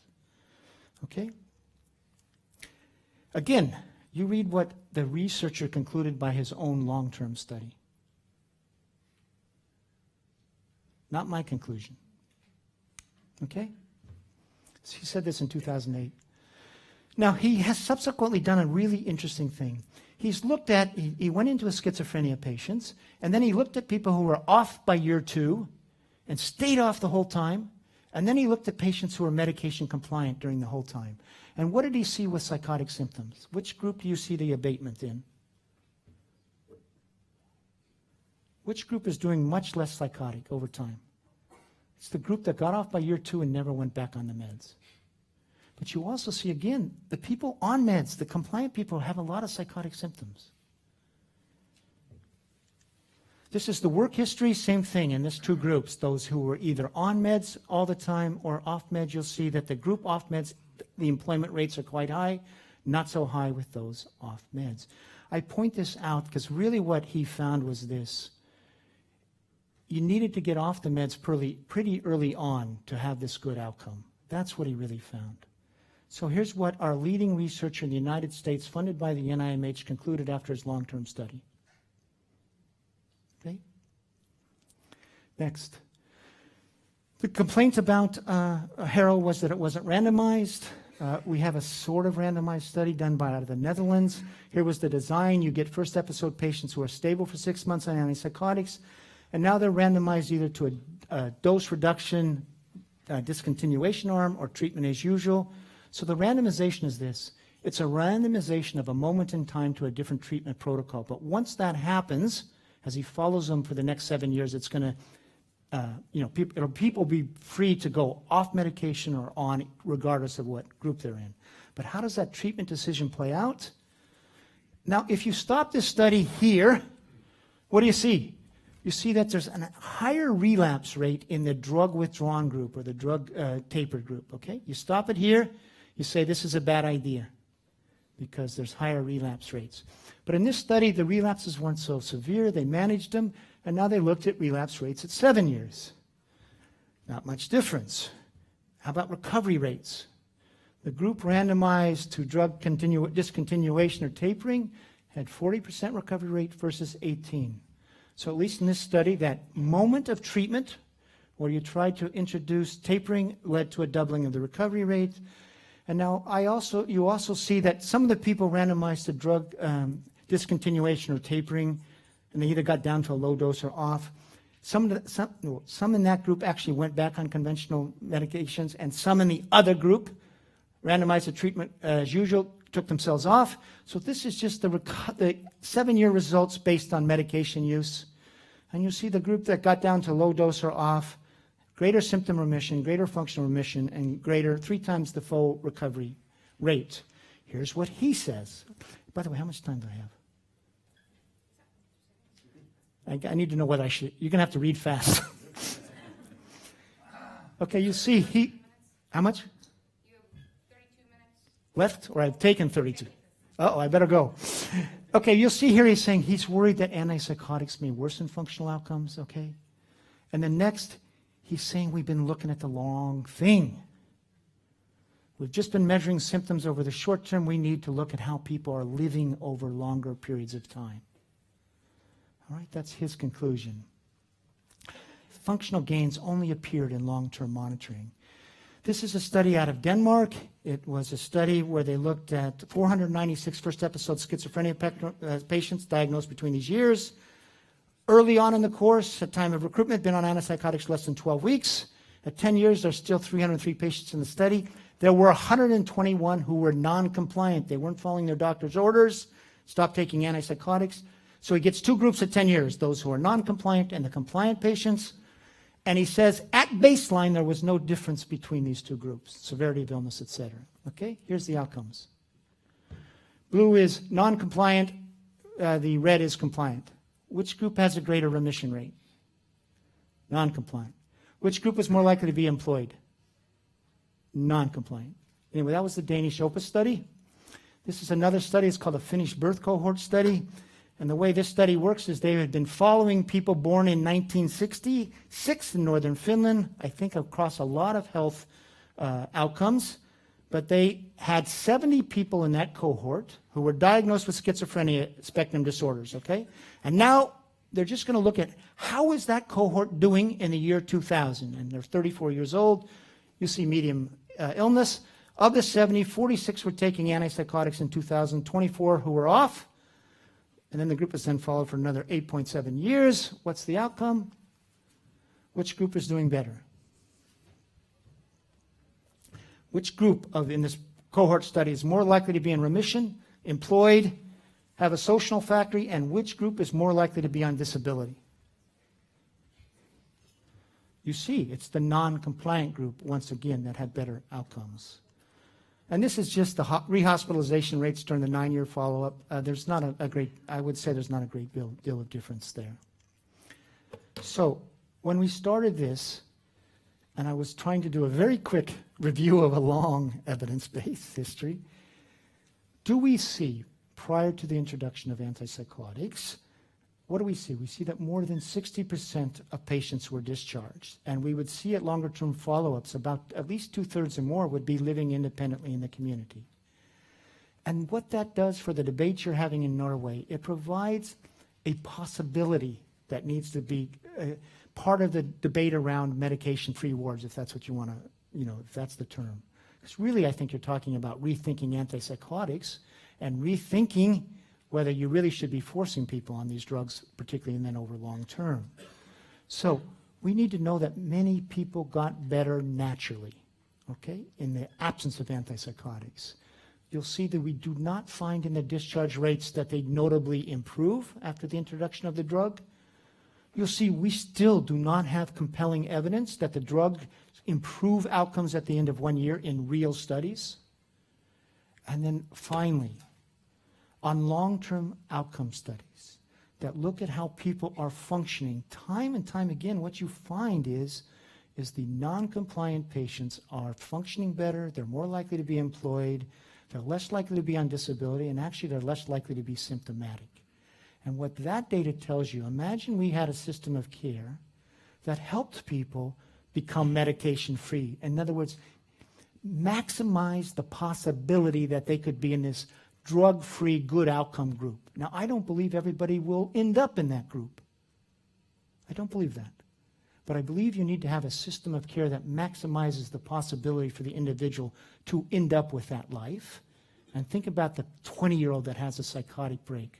What do you want to do for that 20-year-old? What do you want to do as a society? Do you want to turn him into a lifelong patient that has to take antipsychotics for the rest of his life? Or do you want to give that person the best chance possible to have had a time of psychosis, a time of an episode, and get a full life back that involves functioning well, employment, that sort of thing, and not suffering the adverse effects of the drugs? That's what we're talking about here, is if you rethink this around some sort of selective model, you try to remember is, what is the possibility for getting this type of recovery? And what the evidence base is telling us is there's a lot of possibility. And in fact, our modern view that these disorders, these psychotic disorders, run a chronic course naturally is not true. They run a chronic course today pretty much, but that's a chronic course in medicated patients. So again, I know I was seen as just an idiot in the first presentation. It's not me. Who is this guy? Peter Tyrer, editor, British Journal of Psychiatry. This is not, and what is he? I'm going to read this part. It is time to reappraise the assumption that antipsychotics must always be the first line of treatment for people with psychosis. Favorite part of this. This is not a wild cry from the distant outback, that's me, but a considered opinion of influential researchers. There is an increasing body of evidence that the adverse effects of antipsychotic treatment are, to put it simply, not worth the candle. Now, I also run a website called Mad in America, where we publicize this research and we publicize the voices of people with lived experience. We recently posted a letter an essay written by Sir Robin Murray of the UK. He is the most prominent psychiatrist related to schizophrenia in the whole country. And what he says is, the title is The Mistakes I Made. And among the many mistakes he talks about, he basically says the counter-narrative that is in Anatomy of an Epidemic, we should be paying attention to it. And you heard in the first talk about how, is there any possibility that drugs increase the vulnerability to psychosis? Well, Sir Robin Murray in this post goes, we began to worry about this in 1978. And he's right, that's when they did. And the biology of this was this. The antipsychotics block dopamine receptors. In response to that blockade, the brain increases the number of its receptors. It's now said to be super sensitive to dopamine. And our lead researcher, one of our lead researchers in 1978 says this, William Carpenter. We know that once you're on drugs, if you come off, you're at greater risk of relapse. But we raise the possibility, but then he says, but what if people had never been treated with drugs to begin with? We raise the possibility that antipsychotics over the long term make people more biologically vulnerable to psychosis than they would be in the normal course of their illness. Now that's what I was talking about in Anatomy of an Epidemic. You have Martin Harrell using that very biological explanation to explain his data. You have the head from the National Institute of Mental Health recently saying, Tom Insel, we have to ask ourselves whether these drugs are worsening long-term outcomes, not me. And Sir Robin Murray, when he talks about the mistakes that were made, he says we ignored this worry about dopamine supersensitivity. Now in 2010, when my book was published, I was called a heretic. And there were some really nasty reviews. There really were. My favorite was where I was compared to an AIDS denier. And I was compared to not just an AIDS denier, but a South African dictator who, by virtue of denying AIDS, was causing thousands of people to die. And if you read this book, that's the danger of this book. What I see has happened in the past 6 years, as more data come on, as I've moved from a heretic to hopefully being forgotten, as psychiatrists themselves, the leaders, start investigating these outcome studies and start thinking about how do we use these medications differently to improve long-term outcomes. So you in Norway have opened the door to a different thinking. And all I can say I understand the forced treatment rationale behind it.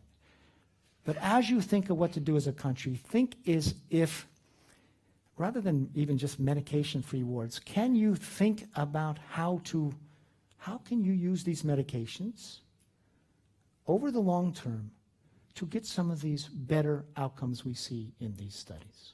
Okay, thank you.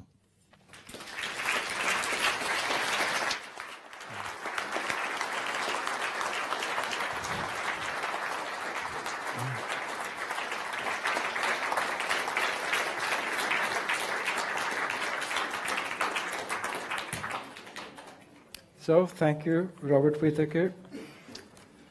And so now we move to the other end of the Atlantic Ocean again, to our friends and neighbors from Finland. So I'm introducing Professor Jaakko Seikkula, who is a Finnish professor of psychotherapy, and he has won quite a lot of fame for developing what is called the open dialogue approach to treatment. Your title is Open Dialogue with Families, Increase Resources for Avoiding Unnecessary Medication and Improve the Outcome in Psychotic Crisis. So please.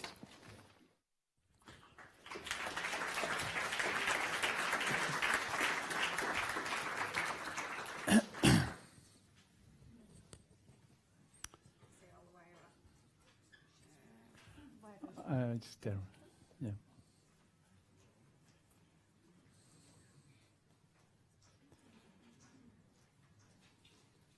Thank you. And thank you for the invitation for this very, very interesting seminar. I'm lucky to be still living in a democracy, even if it's not always things happen in the way that we want them to happen, but that's the case. So my point of view tonight is a bit different compared to the first two ones, because my main idea is not to focus on medication or not, but my research, I think of myself being a scientist, and my science and research is very much a kind of becoming a part of developing psychiatric practices. And when we have been doing this research about open dialogue and also many other issues, we also, as a part of it, has come known about the role of medication in psychosis, also in depression, even if that's not pointed out here. So, and it's much more a kind of an idea that I thought to present here is the idea of giving a bit new kind of view of how science and research should be a part of developing our practices. There really is a big problem in the science that is used in the academic ways, and also that is very much behind of the recommendation of treatment of excellence guidelines. And this science and research that is shown in those studies is very much non-valid. The external validity of the studies is very poor, and thus giving a kind of guidelines and conclusions for the treatment that seems not to be so valid of the real practice. Open dialogue is very much based on a research, all the time ongoing research. In that way, you could say that it's a very much scientifically based approach on the whole. Actually, I don't know any other approach within psychiatry that has been studied so much that open dialogue has happened. It's a question of doing a naturalistic research, looking at what happens in the real world in the practice that we live with our clients. It's not a laboratory design in which we isolate the phenomenon that we want to look in a kind of laboratory comparison between different elements, and it very much emphasizes the research of the external validity, meaning that the things that we make a research about are the things that happens in the real clinical practice on the whole. The design are done according to the specific context and specific methods, and it's also a question of as it's called mixed methods idea of integrating different methods of research within same studies. So I want to show you some of these studies that are behind. There is also quite many of references to studies that are not so relevant in our meeting for today, but I only want to give a short glimpse to see that how this research and evidence based on the research as being a part of the idea. When we do this, there is very important to realize that it's possible to do research of also international therapies. I mean that kind of therapeutic approaches that do not follow a manual that you have to follow from one case to another, but you really can make a research what happened in the very unique interaction with each client and follow it. You need to do follow-up of the outcomes, of course, in some way. You need to do some comparison between comparison group or between even historical way or do some theories. And then it's very important to make a kind of analysis of the concrete cases, what happens in the treatment to be known, what really is the happenings of the ideas. We are used very much of this kind of, that is called extreme case analysis idea, making a comparison of cases that we know that have become a good and not so good outcomes in the treatment. And then the last point to integrating the results of the cases. Some of the studies that we have done, if I focus on the development of the new system in Lapland. The first very big research project was very early in our, by the way, you realize of the results. There was in the first presentation there was this slide of referring that open dialogue is a kind of wave that comes and goes down, but it's really going on 30 years, and it's really based on the research, and the first studies was done already in the beginning of 80. We were very interested in what happens in the boundary between the hospital when someone of the family is hospitalized, and what happens in the cooperation between the family and the hospital, and we called this international idea by naming it as a system of boundary, meaning that on the boundary there is creating some kind of new appearance of communication and interaction that is possible to understand only among those who participate, the family, the doctors, the team who are meeting with the clients. We realize that there is a big difference between the first-time patients who have a reference to hospital compared to those who are reoccurring coming back to the hospital but still living active social life, and then the third group of those long-term patients whose life being ill has become a very important part. We realized that it's very important to have the first meeting in a team work, because in a team you only have access to look at the social network around the clients and not only focusing on the symptoms as it happens when a doctor alone is doing the admission interview. And that was the first time we started to pay attention of the dialogical quality of the interaction that happens in the meeting. We also learned that it's very important not to try to force the families to accept the treatment idea that the therapist seem a good one, but accept their point of views how to go on. The next important studies were based on psychosis, and of course this is the main part of the presentation for today also. There are 3 different cohorts for first episode psychotic patients that we have followed. 2 of them followed 5 years, and then in addition the last one for 2 years. First being a part of a Finnish national research of integrated treatment of psychosis. And the idea in that research, I will tell in more detail about the outcome, was to also to clarify what is the role of antipsychotic medication in treatment of psychosis, and that was a kind of quasi-experimental design. 3 sites were starting the medication and following the standard care of using the medication, and 3 sites followed the idea not to start the medication in the beginning, but to postpone start of the medication and look if this psychosocial intervention did not help enough. We decided to go on with that and took 94 to 97 our own acute first episode psychotic patients and followed all these 5 years. And then the third one was 10 years after to look if there really is the case that we found out 10 years before is still the case. But before that, what happens was a very important research. It was led by Professor 𝗀𝗺𝗿𝗶𝗀𝗃, because we had been running this new kind of open system of care, meaning that everything that happens in the treatment happens in open forum. Every discussions about the patients happen that the one who is the main person is there from the very beginning. Families are always invited into the treatments, and these individual meetings were stopped in a way that we emphasized the working in teams. So the doctor, psychologists, nurses, social workers came together in the meeting. And when this has been going on some 10 years, we made an analysis by looking at patient records. How is this affecting the treatment of psychotic patients? And we really did a very large analysis by analyzing 3,000 patient records, especially selecting 300 of them who had first-time psychotic patients, and then doing qualitative content analysis to analyze what are the optimal ingredients of the treatment in these new ideas. And this is something that later on became known as principles of open dialogue. But it's very important for me that principles of open dialogue are not an idea that are first put there and then followed, but the opposite.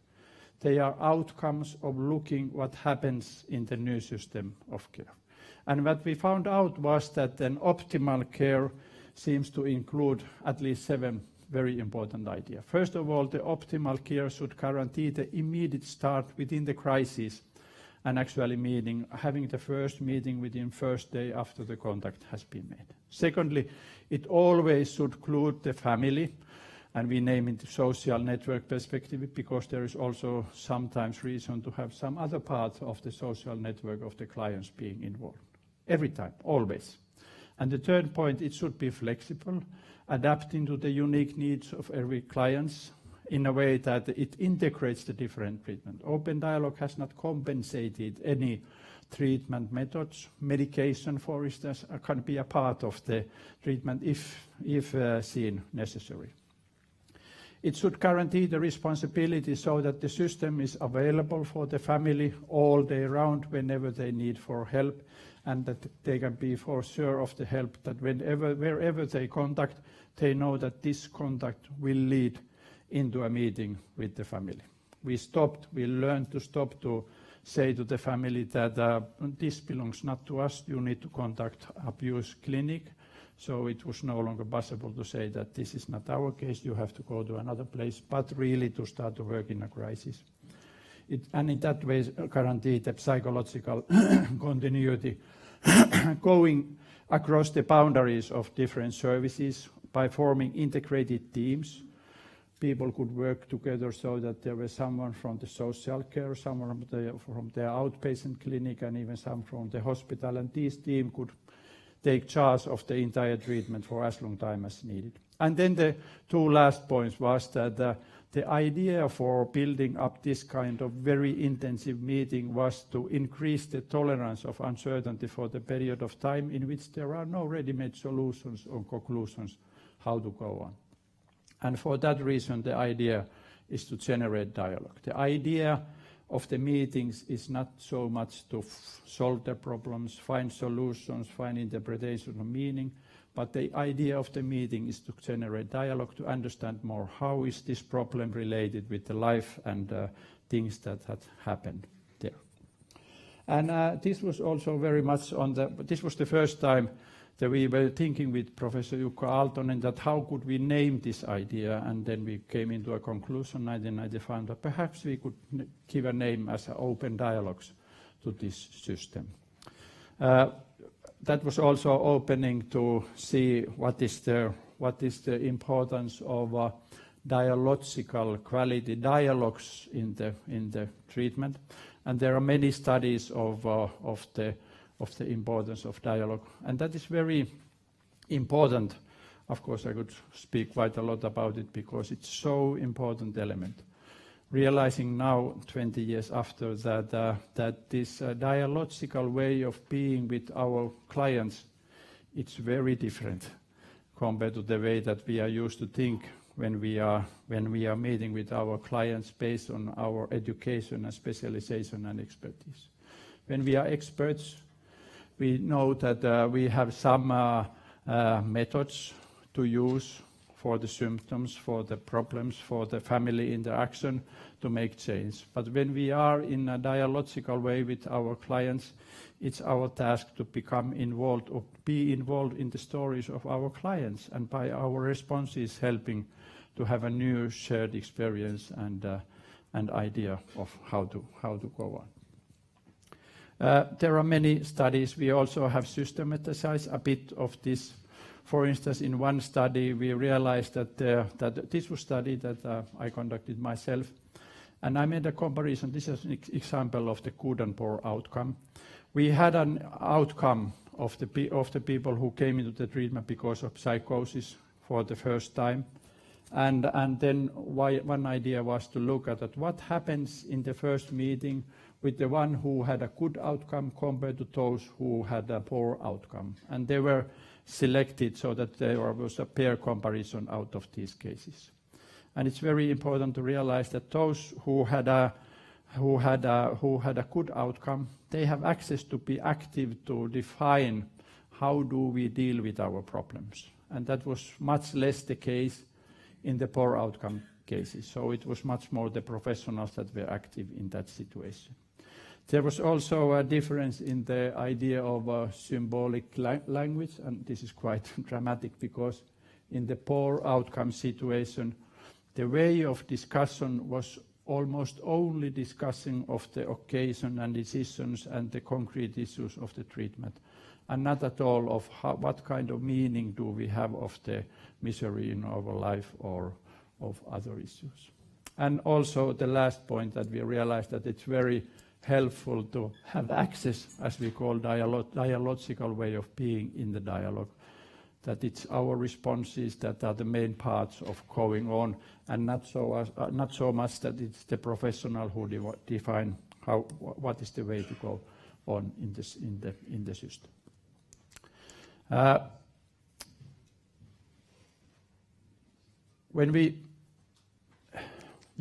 skipped that. Then going into the idea of these studies about psychosis, and this is the study, first part of the three research studies of first-time psychotic patients, and we followed in two periods altogether from April 92 till March 97. First-time psychotic patients with two big aims in this. This really was a naturalistic study. There was a comparison, a kind of quasi-experimental design that I will show later on. And one aim was really to increase treatment outside the hospital in home setting, and in that way develop the practice on the whole. And then the second aim was to have more information what is the role of medication in the idea. We started with 90 patients. At a 2-year follow-up, there were 80, and a 5-year follow-up, 76 of them. And for me, this is very important, the last point, that we always do the studies outcomes in a way that in the follow-up interviews there are invited the one who is the patient, the family, and the team who is in charge of the treatment. So it's very important that the people who work have a feedback of their work immediately when they are involved. That's a part of this naturalistic way of doing studies and increase the external validity of the study to make it also part of the practice. Well, perhaps it's not so. I will not go so much into the details of these participants, but only some conclusions. First of all, our interest was that can we really increase the treatment outside the hospital, and that really was the case. If we follow the ideas of 2 periods, the first period of time, 92, 93, compared to those who came into the second period of research, in both periods, both in 2 years and between 2 and 5 years, those who came later in the treatment, they were much less hospitalized. About 50% of the first-time psychotic patients had some hospitalization, but on the later period, they were short hospitalization. Actually, there were almost none who were in hospital more than 10 days. And of course, we can see that this systematic development of the home treatment has increased the tolerance or uncertainty of the professionals, that they could take care of very difficult situations more at home without the need of reacting of hospitalization or not even the medication. And then the question was that how is the role of medication compared to the system of not medication? Because of course that was a very big issue. If the medication is increasing the risk of poor outcome, and when looking at 5-year follow-up all these patients, we realized that those people who had not used medication, their rating of psychotic symptoms was much less compared to those who were on medication. Of course, this is a selective group, so this is not a kind of comparison of non-medication or medication, but at least it says that not starting the medication, and if we have an intensive way of taking care of the problem, does not increase the risk of poor outcome. And that's also visible while looking at the relapses. Those who were on medication had more relapses, especially during the first 2 years. There were no longer more differences between the 2 and 5 years. Again, not going into using the neuroleptic medication did not increase the risk of relapse in this situation when we have very access to this active involvement of the treatment system. And then when we followed at the employment rate, we realized that both in 2 and 5 years, these had a very good rates compared to that we knew anywhere else. 2 years, 16%. In 5 years, 19% were living on a disability. And in another study, we took out of these those patients who only had a schizophrenia diagnosis, and made a comparison into a treatment of usual, and one research site that were a part of the Finnish national study, and comparing both the first and second group in Western Lapland. We can see a very big differences in many ways. First of all, hospitalizations. There was especially low hospitalization during the other part of the open dialogue studies compared to very high hospitalization rate in the treatment of usual group. And there was a big difference compared how much there were meetings with the family. In this system, there was family involvement very systematically.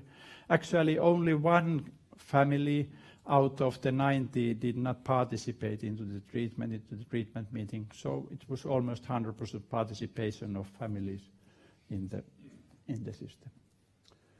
And when we look at the relapses, it's much higher compared to the treatment as usual. Employment status is very different compared to the treatment as usual. And how much there was left psychotic system. All those ratings, when compared to the treatment as usual, the differences were quite significant. Of course, we can see that the groups are not so, the number of participants are not that big, which is unfortunately many times the case in doing this kind of research.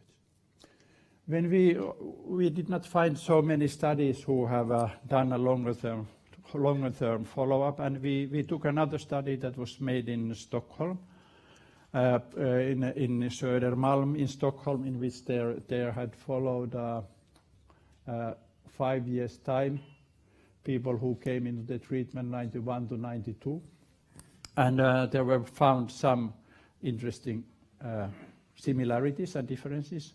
Out of these non-affective psychotic patients, there were as much schizophrenia patients. The mean age of coming for the first time into treatment because of psychosis in Stockholm was higher. We can assume that the idea of not having a crisis intervention services may be related that people are more time psychotic when they come into the treatment. This is the knowledge that we know from many studies. People can be psychotic between 1 to 2 years before that. They were hospitalized, again in the same way as in the comparison to Finnish group, 4 times more. They were using medication almost every case, and this is the dramatic difference again. In many studies, first-time psychotic patients are living on a disability allowance, as it was in Stockholm, 62% compared to 19% in the open dialogue studies. We really have been criticized of these results. One of the criticisms was shown in the first presentation by these Friis and others who made a very, let's say, non-scientific criticism about the research. Partly of that, and of course our own interest, we repeated with a replica of the same research to see if this is the case also 10 years after. And 10 years after 2003 and 2005, we took a new cohort, and what we found was very, I will not go into details. You can take a look at this report in the paper if you want, but only some general conclusions about this idea. First of all, we realized that the outcomes were about the same. 84% had returned to full employment. But there were also very interesting differences. And first of all, we realized that the mean age of those who came into the treatment was much younger. They were about 20 years of age. And it may be related with the fact that the duration of untreated period of time had declined to 3 weeks.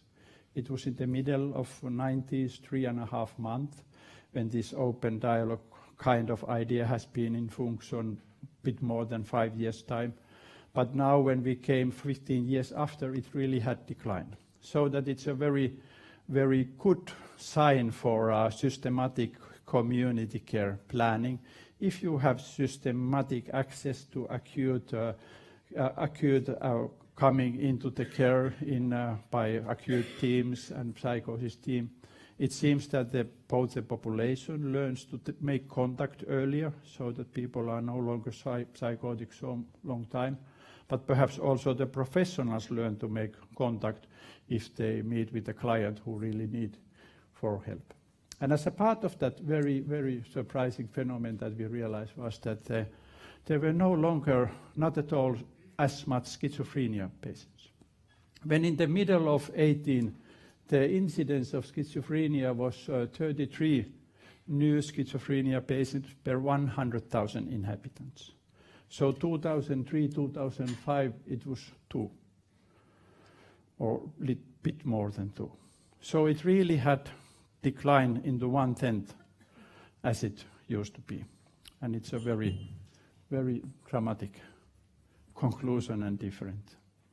And And so, at least when you think of this outcome, I suppose that many politicians or whoever would become interested that what about if the way that we organize our system is related with how do people suffer mental health problems? So it's a big question for life. Or other way around, what happens to our society when we learn to take care of polio, tuberculosis, and so on? And now all of a sudden we can make a question that what about there would not be a schizophrenia? And now I'm not discussing about the concept of schizophrenia, but the phenomenon of illness. What we can also conclude here is that doing this kind of naturalistic research also surprisingly seems to increase the external validity. What we know about these randomized trials that has been done in a laboratory way in which there is some program that is followed, there is a manual, for instance, some therapy for that is followed, and then there is an exact same procedure for the control group to control that there are no other elements affecting the treatment compared to the one that is studies. 20% of the efficacy disappears when this is put into real practice. Actually, this is the same amount that is seen in the medication research. 20% of the efficacy disappears when it's put in the practice in real case. But what happened here? The outcomes are exactly the same 10 years after. And that is why it's so important to think what are the design and ways of doing research, and what kind of research is doing more accurate information about the treatment. And very last slide, conclusions about it. First of all, for me it's very important to speak about this, that open dialogue is really developing an intertwined process with research. And I have an even more strong opinion about this. I think that we cannot develop new practices if we do not do research about it. And many of my good friends and colleagues in family therapy, in whether they do not think about at all research being that important that it is.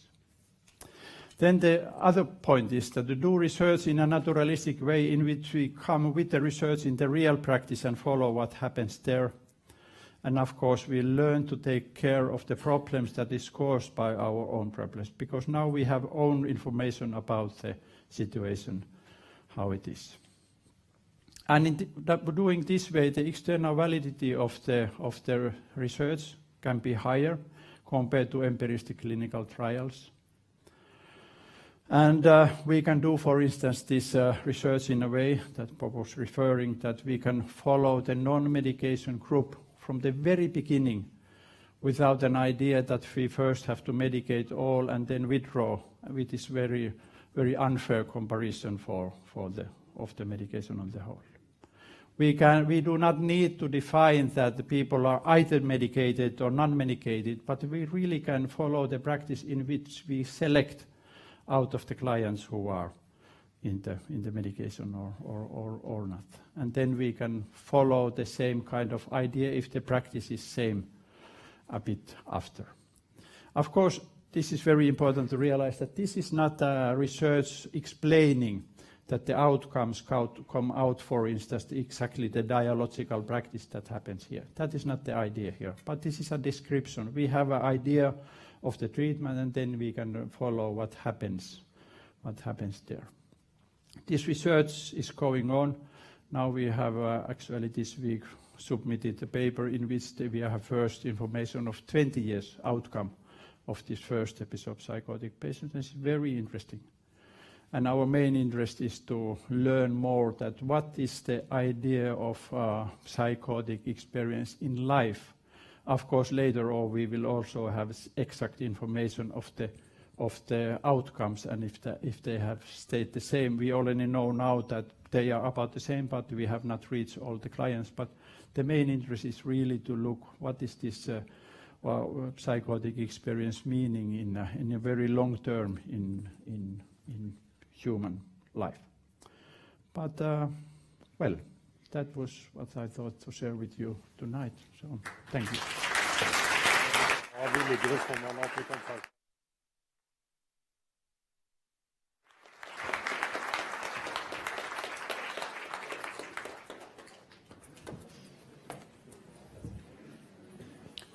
So, thank you, Jaakko Seikkula. And as you have learned from the program, we are going to have an interesting panel debate soon. And in order to get as much as possible out of it in a short time, we will have only a 10-minute break.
Det den nærmeste containeren.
Ja.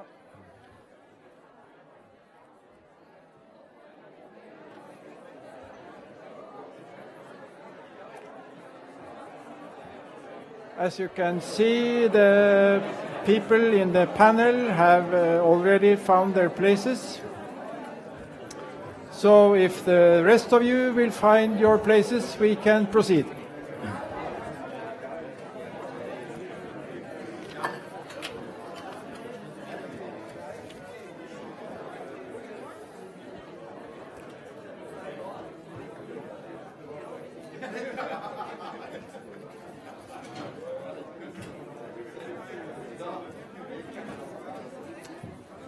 So, and if we can have some silence, then we can really go on again.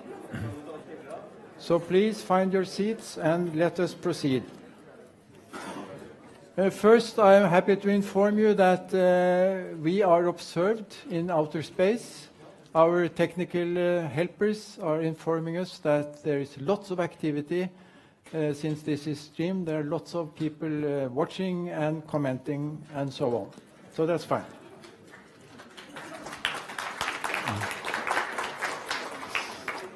So, and as we are about to start the panel debate, I would like to introduce Magnus Hald, who is a newcomer on the scene here. Magnus Hald is a psychiatrist. He is in charge of a clinic in northern Norway, and we have learned, Magnus Hald, that you have already established a medicine-free treatment alternative at your clinic. So first I will give the words to you to say a few things. Thank you. Is this working? Yes. Yes. As you said, I'm responsible for a psychiatric facility in northern Norway as the director of psychiatry or mental health and drug abuse at the University Hospital of Northern Norway.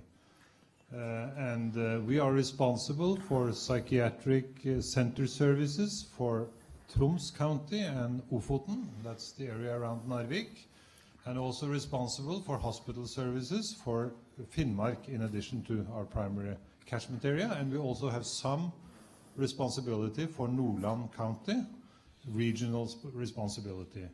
And within this region we have between 200 and 300 psychiatric beds for adults.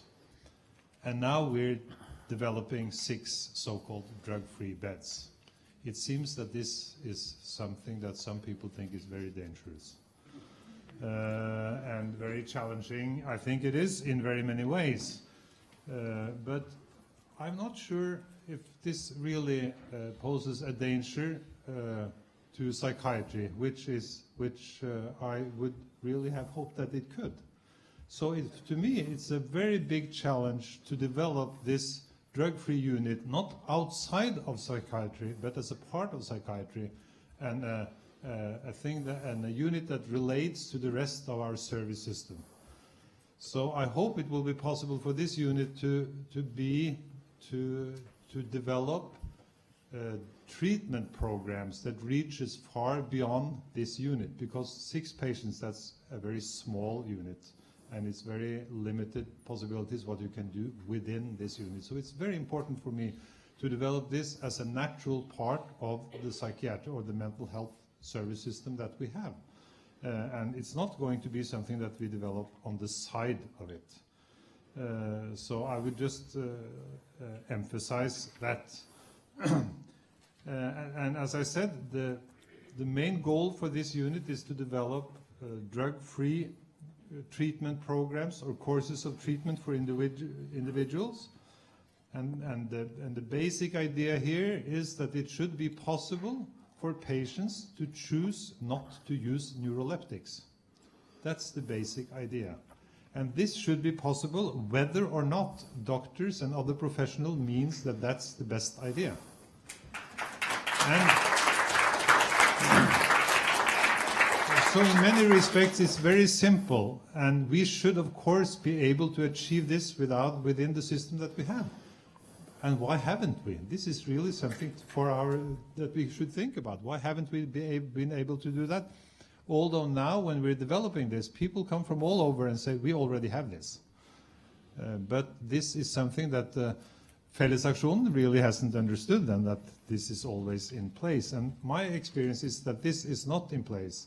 And the development of this unit, which was established in our hospital 1st of January this year, I think this is the first unit of its kind within the psychiatric hospital or mental health hospital system that I found in the world. Like Soteria House, these other things that have been tried out, they've all been established outside of hospitals as some kind of alternative. We're trying to establish this as a part of the ordinary system. So it has to connect very closely to the rest of the system. And it's very challenging for me to try to figure out what is it to take the user perspective seriously, both when we try to develop an organization and when we try to give good treatment to people.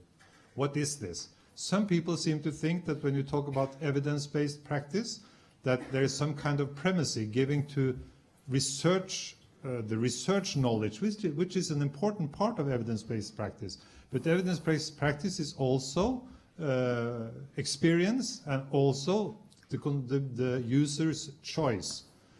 And some people seem to think that the users should be able to choose between different things that the evidence-based evidence has brought forth. I'm not sure if that is user perspective. Mental health seems to be very occupied with trying to redefine people's problems in medical terms. Although we don't have a medical diagnostic system, we just have a classification system. But we use the classification system as if it was a medical diagnosis system. This is very strange in many ways, and also creates some kind of strange foundations for evidence-based knowledge. And we should be very aware of that our diagnostic system is a classification system. So when we treat people for schizophrenia with drugs, we don't really know what schizophrenia is. We just know how we classify different symptoms. And the drugs, they work on the body in different ways, and we should be very aware about how drugs work on the body.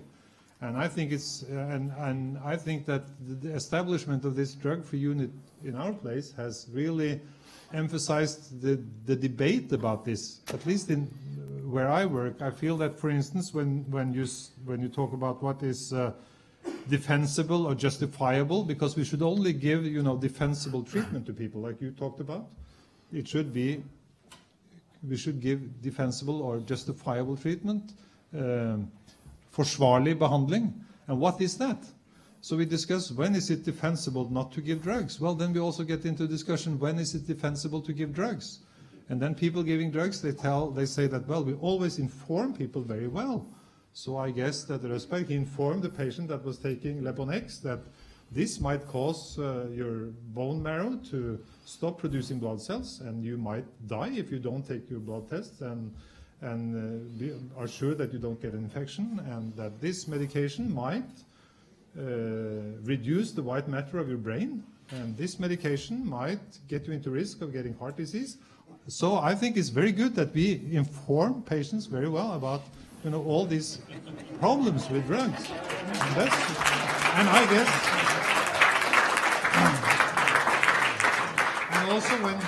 and also since I'm the leader of this hospital, I can see how drugs are being used, and I see that, for instance, we have much of what's called evidence for drug use is evidence for using a single drug in a rather low dose. But I see very many patients get several drugs in higher doses, and I haven't seen the very good evidence for that, not even within the framework that kind of recognizes a kind of evidence. So I think but these are debates and discussions that are really being enlightened by the development of a drug-free unit. But still, we're very much at the starting point of making this unit, and we really don't know what it will be like. And we will try to there's a person that will try to do some research about what we're doing, but it's very difficult because we really don't know. Like you said, we really don't know which patients will be there, because we don't know who will apply to be there, and we don't know who it will be possible to accept, and we don't know who it will be possible to make a good cooperation around for being there. And we really don't know who will be there, and as you also said, we don't really know what is the intervention, because there will be different interventions. Most people think it's very important to have specific interventions. I'm not quite sure, but we're working on that, and we're trying to find out what will be good interventions for these people. And that also emphasizes the question about what kind of interventions can be justifiable within specialized healthcare, within a specialized healthcare system. Can we do like anything? Acupuncture, you mentioned. I mean, is that a good idea, or is it not a good idea? And when is it a good idea? And for what is it a good idea? Some people think it's a good idea that it's more easy that you can use it to help people sleep. Well, then you might use it in a place like this if it can help people sleep, because sleeping is a good idea. But I don't know. Is it justifiable or is it not? Thank you.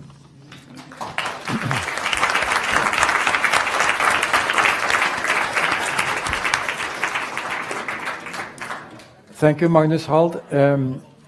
For the audience, I would like to say that you will have the opportunity later to ask questions to the speakers. But first, we will have a few minutes, or quite a few minutes actually, where first I invite all the other speakers to say something for 2 or 3 minutes, commenting perhaps on what the other speakers have said. Then we have a discussion here, and then later on you will have the opportunity to ask questions. So we will now proceed with, I think we stick to the sequence that we had. So I invite Håkon, Rian, Ueland for the first comment. Thank you. When you play soccer, it's said that you should aim for the ball, not for the person, because that's good practice. Dr. Røssberg, you didn't aim for the ball. You aimed for the person all the time.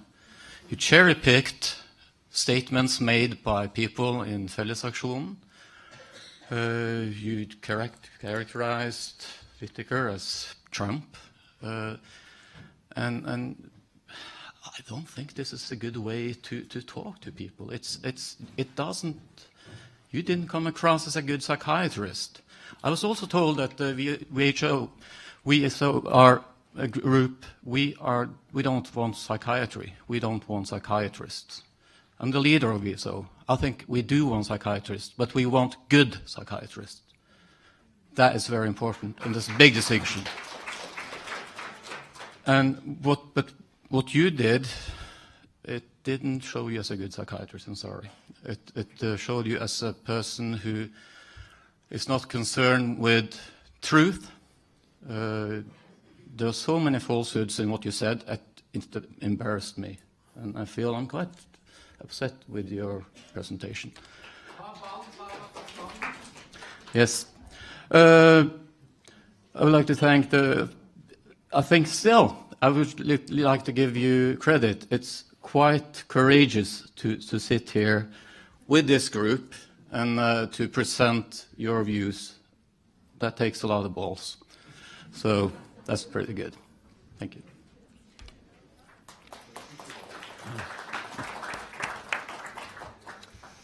So you're next. Thank you. I think I should have more time. No, we are turning down my microphone. I think I should have more time than the others, therefore against one here.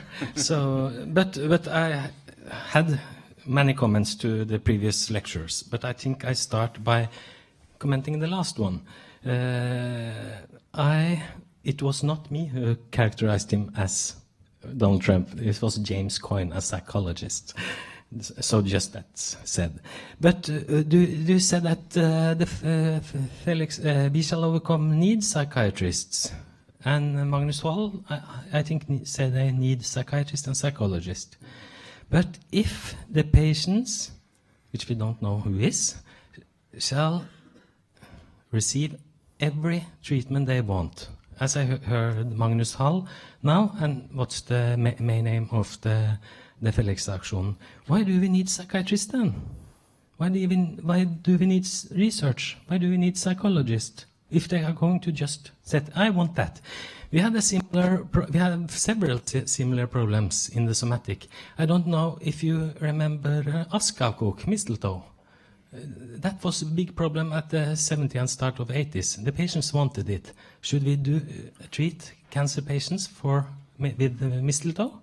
I don't think so. But the patients wanted it. I think Radiumhospitalet should buy the mistletoe to the patient. I think we agree that there are no quite good evidence for treatment, psychiatric wards without medications. I haven't seen any in this lecture. And what's fascinates me still, and that's the presentation to Robert Whittaker. What does the study says? They said that mostly, I could go deep into each of them. They said that patients with a lot of psychiatric symptoms receives medications. Yes, they do. And those who don't need them doesn't get them. That's mainly what he is saying. I wonder if Whittaker has received any critics or something at the WHO study, I don't remember the other study. I see the Harrow study and 𝗀𝗏𝗃𝗀𝗃 study. Has there been any critics against that? I still wondering also about the Soteria project. I met Lauren Mosher in Stavanger in 2000, and I cooperated with him in my PhD. He was a nice person. And is there something you don't mention when you are citing the Soteria project? I think. I remember we were presenting at the same workshop, and he get his paper in schizophrenia bulletin, which you showed. You showed that. But what you didn't show was the editorial from Will Carpenter, who said, if you are going to publish that paper, I am going to write an editorial who analyzed this study in quite another way. Go home and read that. That's quite different from what 𝗀𝗏𝗃𝗃. He mentioned a Cochrane review from 2011. That was from 𝗀𝗵𝗵𝗃𝗃𝗃. He was a student with Lauren Mosher. And Lauren Mosher was at Kingsley Hall at Leing's clinic, where he get his antipsychiatric teaching. So I could tell you about these studies. I can go in detail, but I also wonder, how does these studies fit in with the studies I mentioned, that people who use antipsychotics has less mortality? If you start early with treatment, they get less symptoms over the years. This is still questions. Okay, thank you.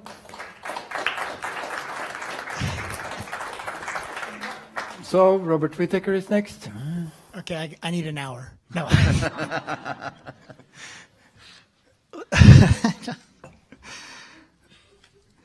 Listen, you know, one of the things that's so interesting is that every study that psychiatry doesn't like, they'll attack. There's always something wrong, okay? And they'll get someone to say, oh, there's this problem with the methodology or something like this. You saw who these researchers were, and you saw what they concluded, not me. These were top researchers. So if you have some people then are picking at me or picking at the researchers, you have to read psychiatry is a guild that protects its interests. And what's its product? What became the product increasingly of psychiatry? It was prescribing drugs. So if you have studies that end up saying that the unmedicated people, or the people who stop taking medication, are doing worse over and over again, what are you going to do? And you don't have a single study you can point to where the medicated patients did better long term. Not one. Doesn't exist. So what are you going to do? You're going to kill the messenger. You're going to attack the people doing the research, that sort of thing. That becomes revealing on its own. I'll tell you one quick story, and then I'm going to go to his point about the studies he was mentioning. When Martin Harrow did his study, and he first published it, or he first got ready to announce his 2007 results, he went to his peers at the psychiatry department at the university he was at, and you know what they told him? Don't publish this. It's bad for psychiatry. And he had a trouble getting it published where there was peer review by other psychiatrists. And one of the things that you see in his initial publication, he says this, and this was reported in Anatomy of an Epidemic. He says, it's not that the drugs made things worse. It's just a matter of that people with good prognosis were the ones who got off. And all we really found, therefore, was that there's a select group of people who can do okay without the medications. So I interviewed him about that. And you'll see in the book that's reported. And I said, but wait a minute. That's not what your data shows. I said, listen, you have the good prognosis patients who got off did better than the good prognosis patients who stayed on. The bad prognosis patients who got off did better than the bad prognosis who stayed on. And then I said, how about your data when we look at the milder disorders milder disorders on did worse than schizophrenia off? And you know what Martin Harrow said? A light bulb went off, and he went back to his data, and he said, oh my God, there's a problem here.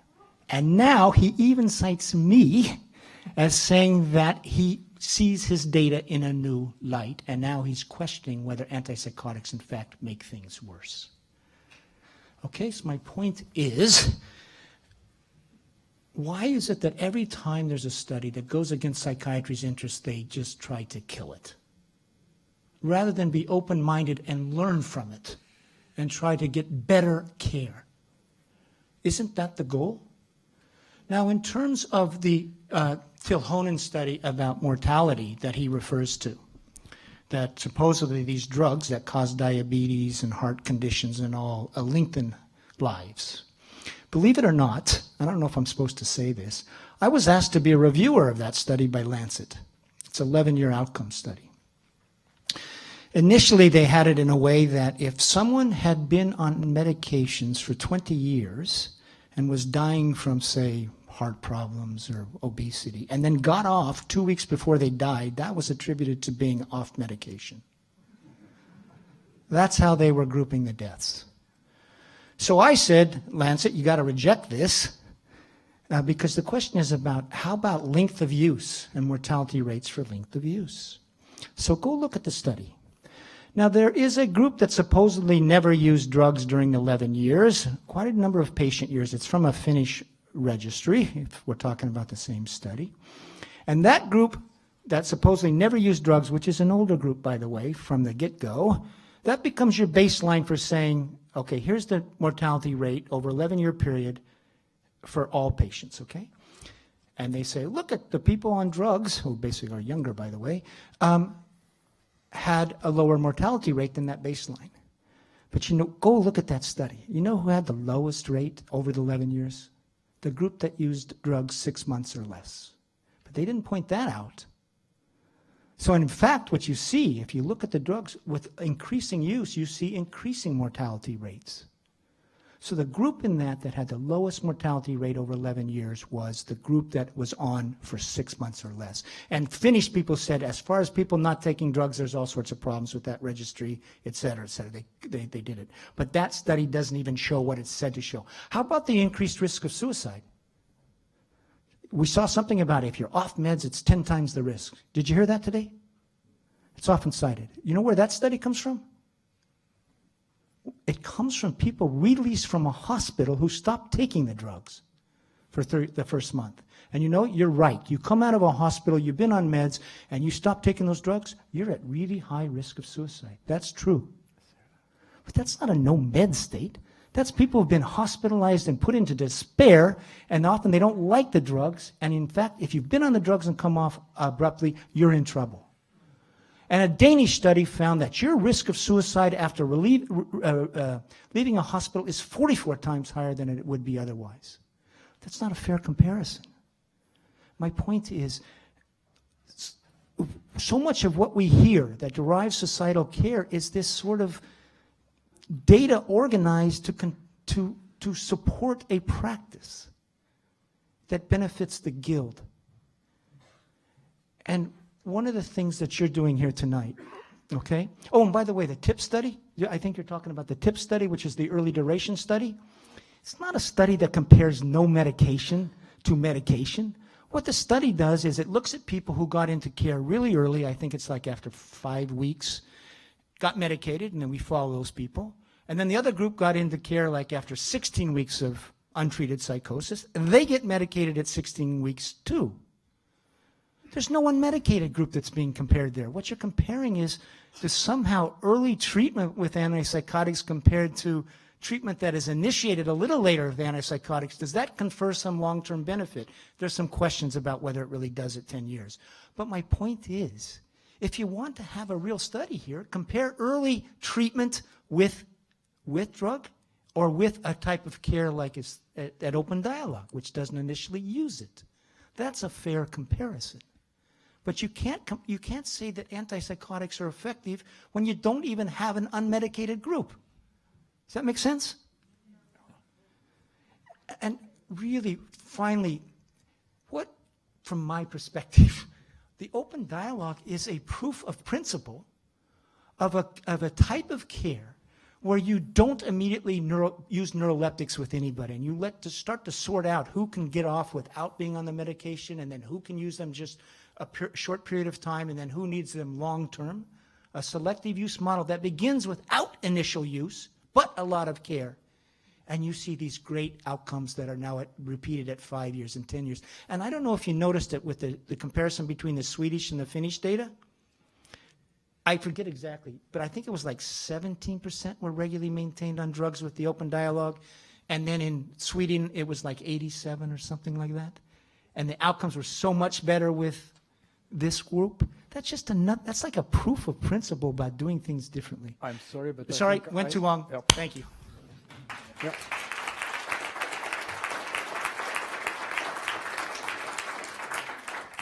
So, Seikkula, please. Yeah, I've course, there is a lot of things to comment, but one, what I have been many more and more concerned is the very poor validity of psychiatric research. And I first became known when we at the 90s we were in this research, and that was a period of time in which it was said that every psychotic patient should be medicated, because it's a psychosis in a neurotoxic process that you have to stop it, and it increases relapses if you do not medicate. And we started very early for get very other type of outcomes, and then I became interested that what is the background, what is the evidence for this treatment, and then I started to look at the research, and I was very surprised because I really didn't find any research about it. And then I realized that how these medication trials are done in psychiatry, they are done in a way that, as Bob said, that first everyone is on medication and then it's stopped.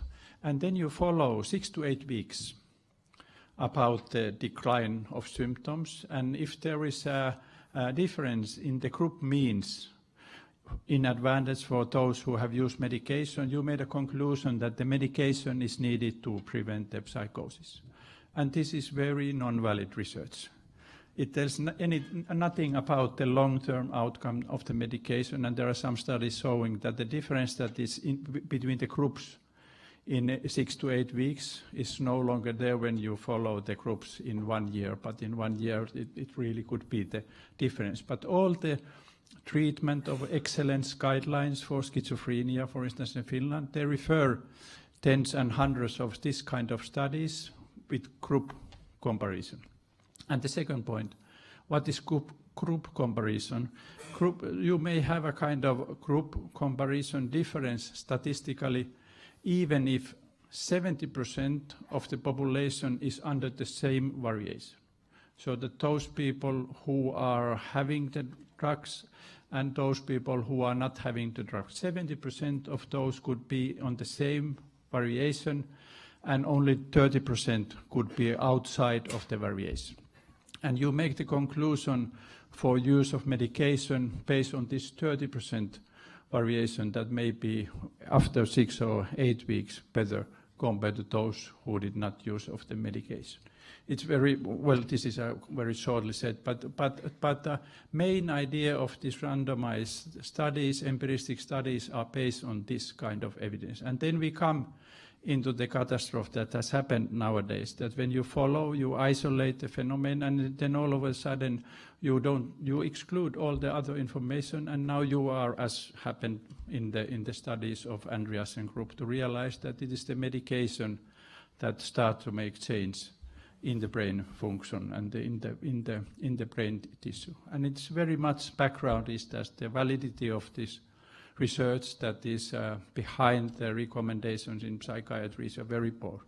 And it's a very frightening thing because it's more or less use of power based on this kind of conclusions that are made based on a poor validity that are repeated and then put into practice. And that really worries me, and that's why I also have started lately to speak more and more that the research mainly should be done in the real practice, because in the real practice you also have information about the complexity of the phenomenon and of the ideas of treatment. That's my comments. Thank you.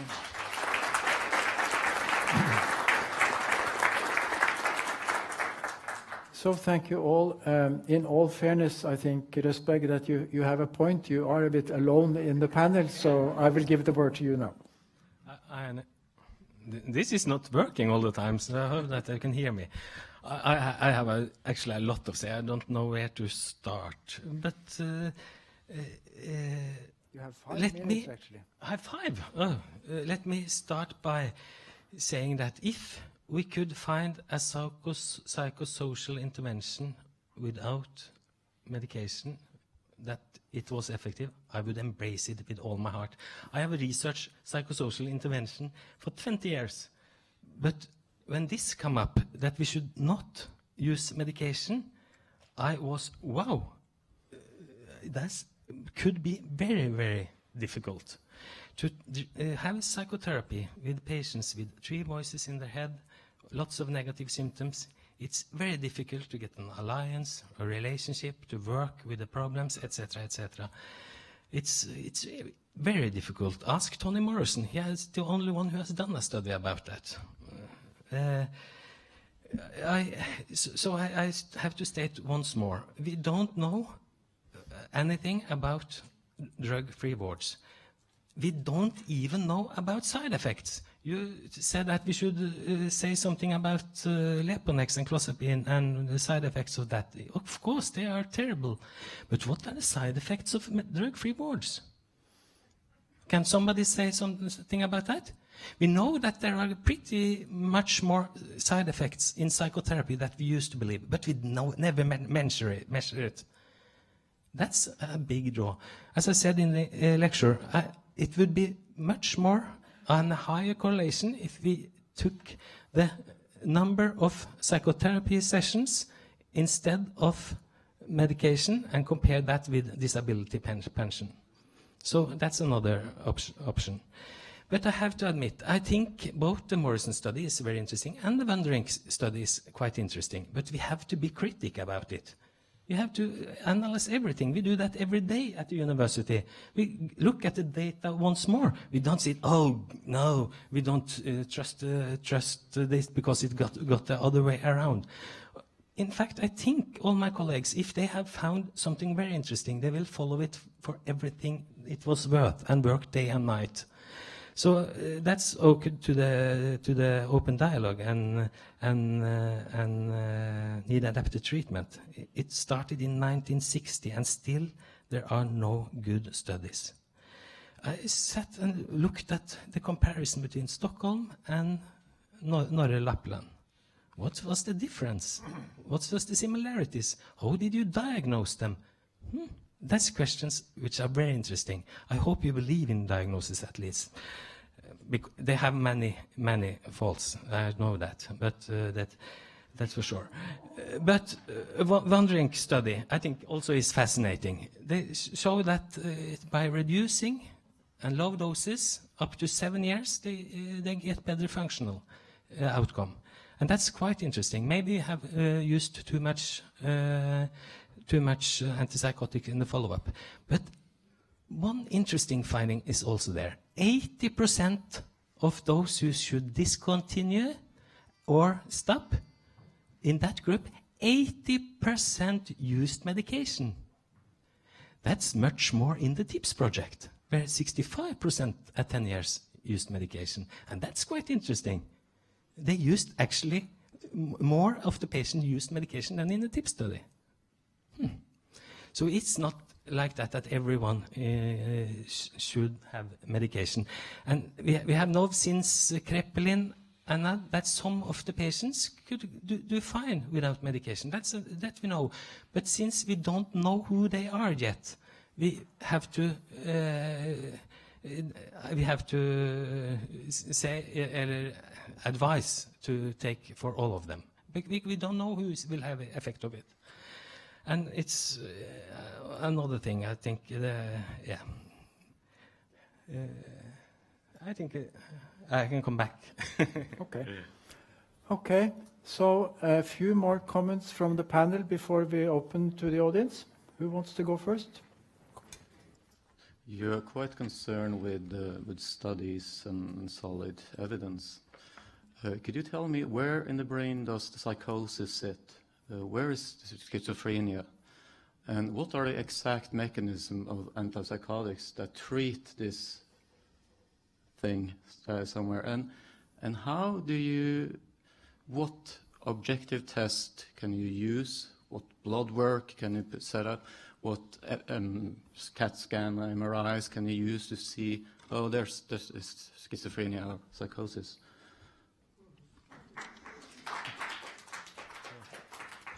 This has been quite interesting. We started out with drug-free wards. Now we have been discussing paternalism. We have discussed diagnosis. We have discussed how paternalistic the psychiatrists are, and know even what schizophrenia are. I think we have As I said in my lecture, we have 123,000 studies of schizophrenia. Will you comment on this question? Yes, I'm going to do that. Okay. And we start. We don't know exactly, but we are starting. I don't know if you saw the studies from the Bergens milieu, where they start to entangle the mystery of hearing voices. It was quite interesting, and it's a lot of studies doing interesting things, and we are starting to get the big puzzle together.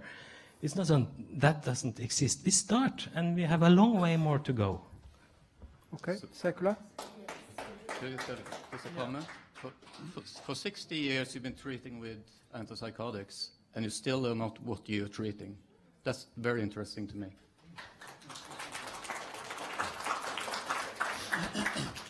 This is, I didn't quite follow when you said that are there used diagnoses in the open dialogue studies? Of course there are used diagnoses. What's the reliability on that? It's tested and it's reported in the papers if you read it. Yeah. Good? Yeah. So it's very interesting to be in this kind of debate that there is no evidence of open dialogue treatment, and I don't know any other approach that has been as much researched and studied as open dialogue, not even in psychosis.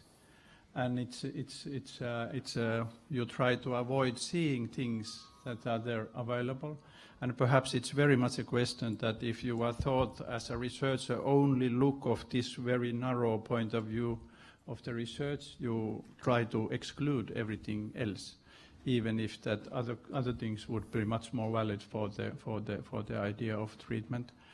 Science journals did not have any difficulties of referring to open dialogue studies, but it seems that some professors in Oslo do not acknowledge that. So that it's,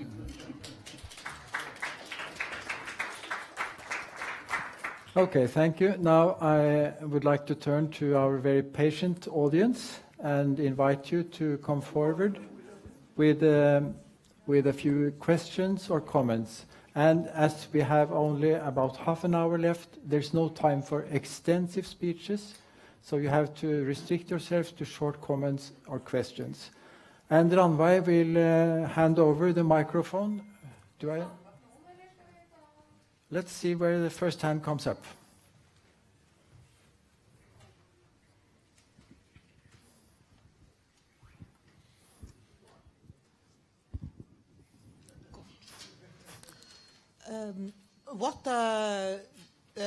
As you said, Røssberg, you claim there is no evidence for medication-free wards.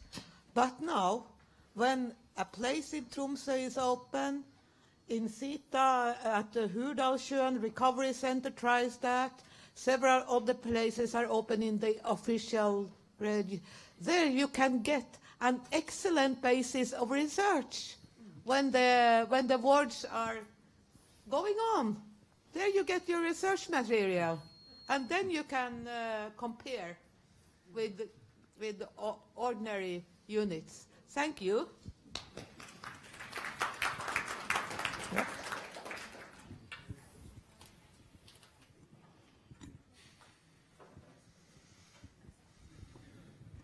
Hello. I started my practice in working in the psychiatry at 𝗀𝗵𝗵𝗀𝗵𝗃𝗀𝗵𝗃, and I'm very sad that the 𝗀𝗵𝗃𝗃 now has left. Oh, this way. Because I don't think the result from 𝗀𝗵𝗵𝗃𝗀𝗵𝗃, where they could do whatever they like. I was in when we had meetings there, we had to face the door because it was dangerous to turn back to the door because the patient with or without the clothes were coming running in and out. And I think what they found out from 𝗀𝗵𝗵𝗃𝗀𝗵𝗃 was that it was no use continuing that line. And I ended being in the TIPS project and saw what we did there, especially with the family therapy who was psychoeducative and how happy the parents were and how happy everybody was. And when I think back, when we had Haley, you probably have heard of Haley, who said he cured people from psychosis with his way of therapy. Of course, we weren't Haley, but we tried it, and I can stay awake all night thinking of what we made those people suffer, whatever I should say. So I'm so for Røssberg, and I think it's so brave of you to be here and say what you say. And of course, Whittaker has some fantastic results from all his studies, but he didn't say anything much about what these studies really were. It was just a lot of numbers. Sorry. Do you have a question? No, not really. That was a great comment. So you're not alone. Anyone else?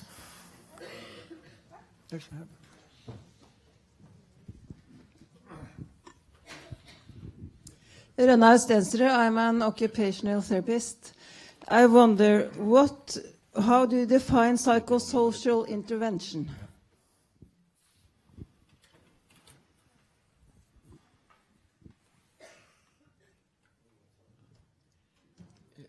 Comment on that? Should I answer? Both of you can. Yeah. Well, for me, I don't have any other definition only by referring both words, psycho and social. So it's a kind of intervention for help of our client that is based on psychological meetings and, of course, focusing on the social elements of the lives. That's what I really think that open dialogue you could call, for instance, as a kind of psychosocial intervention in that respect. Røssberg, you want to make a Yeah, comment? I agree. There's psychosocial interventions without medication who try to help the patients with the difficult thoughts, feelings, functioning, not at least. And that's what? Milieu therapy, early intervention, some sort of things.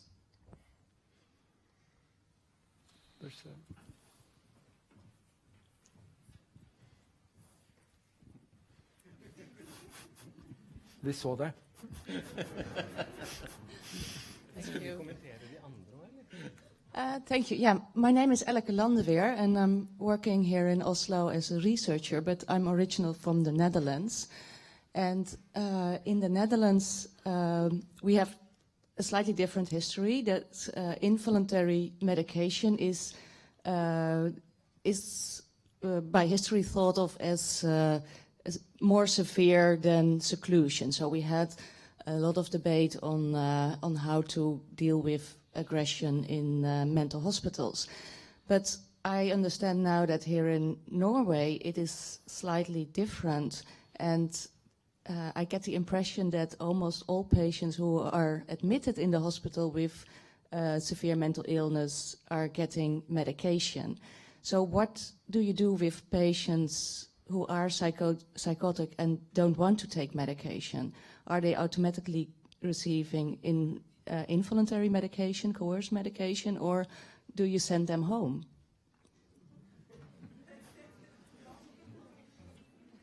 Okay. Great question from the Netherlands. Yep. How to answer that? If I understood it right, you said, how do we treat patients with psychotic symptoms who don't want medication? We try the very best we can with the best of therapy, include the family, good milieu therapy, occupational functioning, etc., etc., etc. But what was that to laugh about? Of course we do. And I can just refer to the TIPS project. At start, over 80% took medication with no out of free will. And what was interesting, if you looked at the data, those who were on different laws, admitted unfrivillig, 𝗀𝗵𝗶𝗱, they were worse when they were admitted than those who were not. But at 2 years, there were no difference. They had the same quality of life, they had the same symptoms, etc., etc. Magnus Hall, yes? I would say that most of the patients that are coerced when they go into psychiatry, they will be treated with coercion if they don't take the medication voluntarily. But those that are voluntarily in the hospital, they will be they will be sent home unless they behave in a way where they thought, where the doctor thinks that they should be coerced. Then they will be coerced and forcibly treated.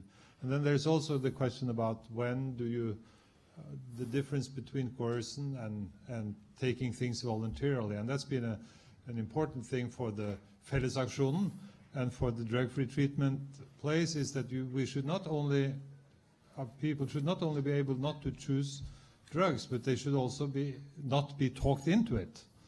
So because that seems to be an important part of psychiatric practice, to talk people into taking medication, because medication is often experienced as so difficult to take. I would also like to have a comment with something you said earlier, that there are many patients that psychiatry don't think that need medication, but the problem is that we don't know who they are. And since we don't know who they are, we could choose not to give anyone medication or to give all medication, and then psychiatry chooses to give everyone medication. And that's different.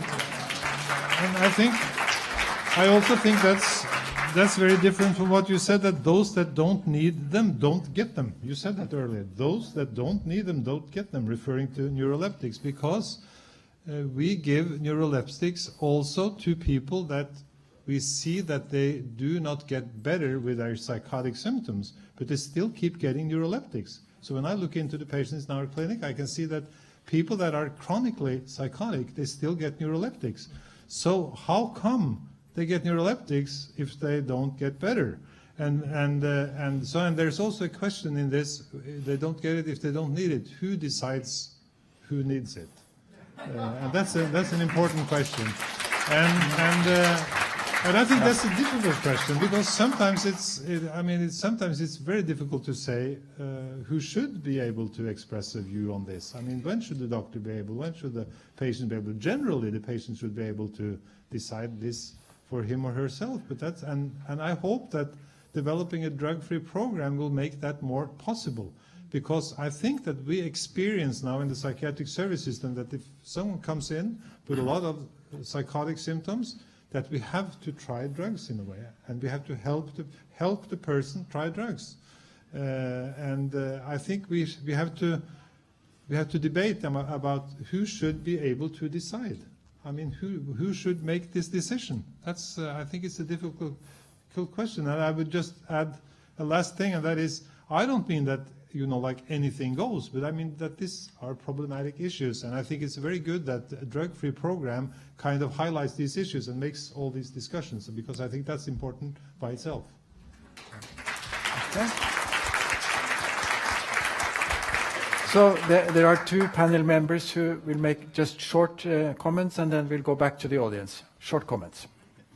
I think it's interesting when you come to a psychiatric ward and you're very upset and very scared, and you consider perhaps you're psychotic, and you ask perhaps you should try some antipsychotic drugs, and then if you say I want to hear about it, and you're not really competent when you come to psychiatric ward, because it's so difficult to get into them. But still, you are capable of saying yes, even when you're given a list of all the side effects, and they are long and they are severe. But if you say no, I don't want it, and you consider it incompetent, then yeah, you can take it anyway. There's something so degrading in the system of drugs that it's rather scary, because you sit there and become God over people's lives. You say, you should take this medicine, this is best for you. I don't care what you think. I know what's right. I think that I wish for psychiatrists to consider their power a bit more. So, Seikkula?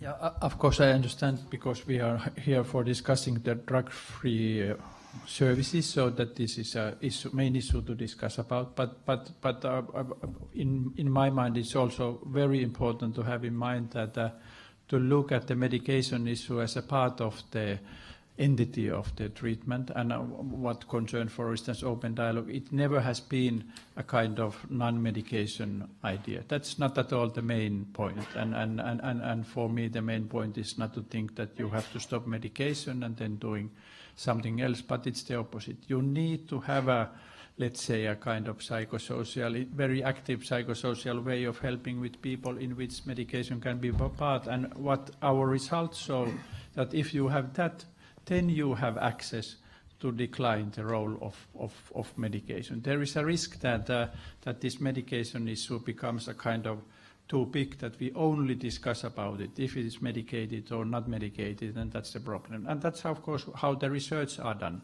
either medicated or non-medicated, and that's, again, very non-valid idea of the treatment on the whole. Okay. Røssberg, you want to comment? Yeah.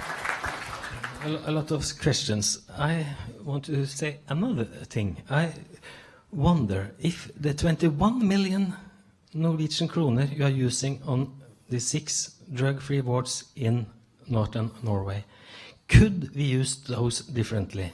Could we have ACT team, which we know works? Could we have early intervention? Could we start it with family work? You could do a lot. Inpatient settings is the most expensive treatment we get. They are doing all that in Tromsø, I know. Oh, they are? Yeah. Mm-hmm. So you are so exclusive that you have all the money already. Then I rest my case if you have all this. Of course, a lot of treatment with medication could be better. I think the psychiatrist should reduce quicker. They should be more aware of when they should give antipsychotics, if they are effective, evaluate that continuously. And there's a lot of things. Maybe we could use those 21 million other places in Norway to improve the treatment. Okay. Ranveig, do you know who's next? Okay. Hei, Bjørn Lydersen fra Norsk Sykepleierforbund, Norwegian Nurses Organization. I think it's for a long time it's been health services on the terms and conditions of us professionals. It's time for a change, that the health services should be on the terms and conditions of the patients. And I think psychiatry has been an area where we've been the first to doubt that patients know their own best. And I think it should be a stop for that now. I think we should have a dialogue with the patients to ask them what is the best for you. It's not automatically that when you have a mental health problem, then you don't are capable of knowing what's best for you in any terms. And I think it's too bad as well that that's the kind of admittance in a hospital where you have an effective gatekeeper saying that we can offer you that kind of treatment, that kind of treatment, and that kind of treatment in addition to medication. First medication, and then you can have the rest.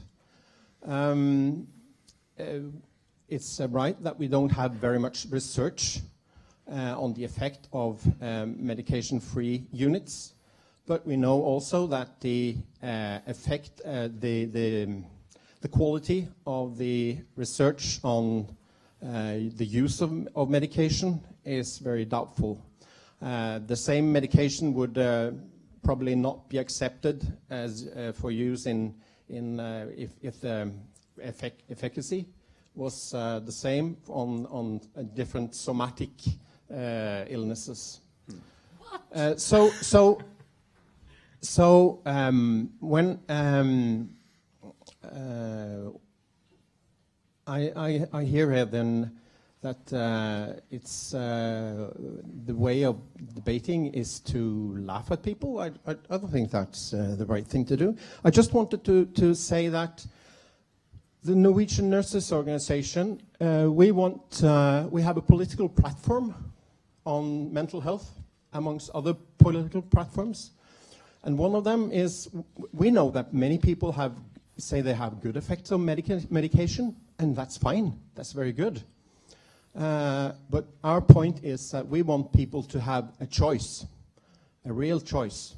So we want that people should have a possibility, a real possibility, to choose a medication-free alternative if they want to.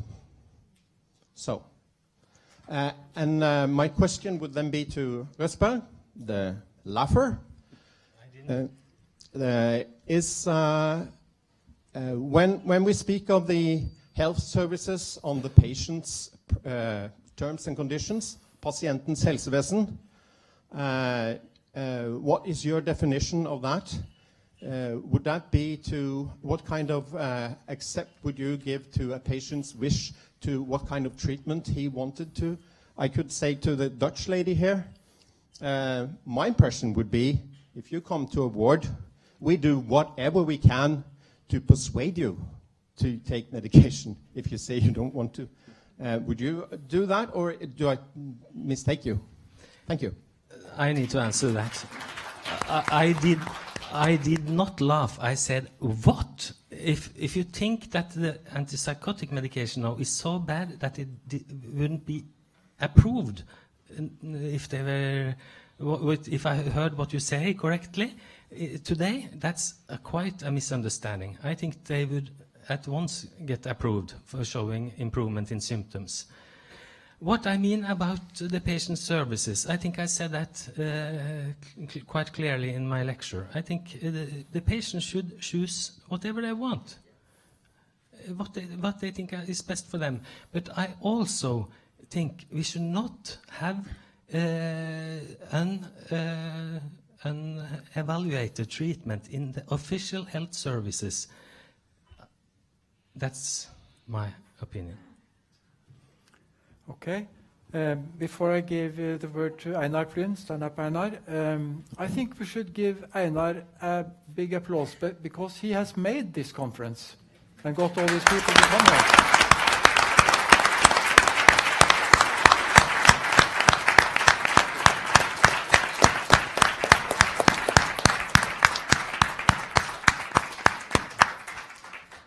Thank you.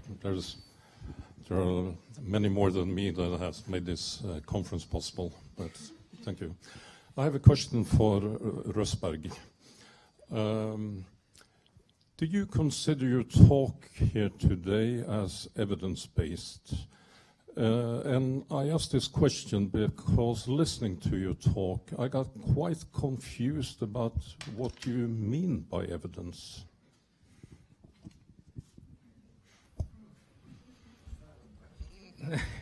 That was quite a thought. Just before you reply, I think we have 4 more people on the list, so we will let them come forward first, and then you and the other in the panel may have a final comment.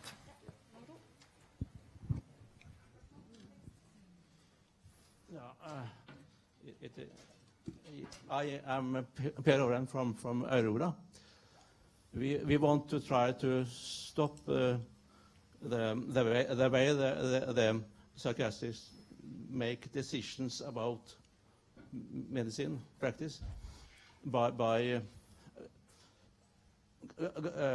starting a court trial against the state and look at how the journals of the patients are filled out by the doctors.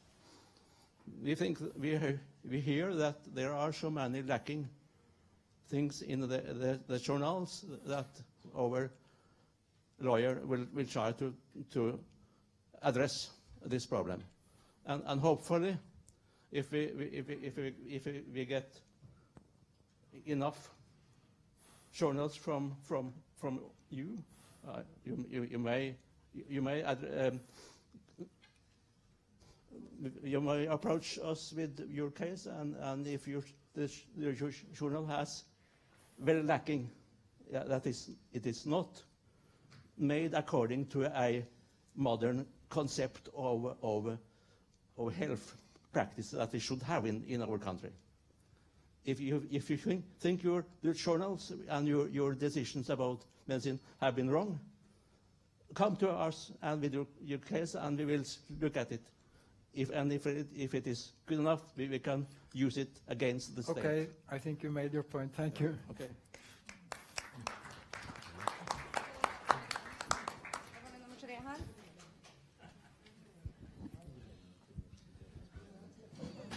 Yes, I will not tell my name because of confidentiality. You are so obsessed with not bringing in the family. I'm the father of a daughter who finished her education, hit the wall.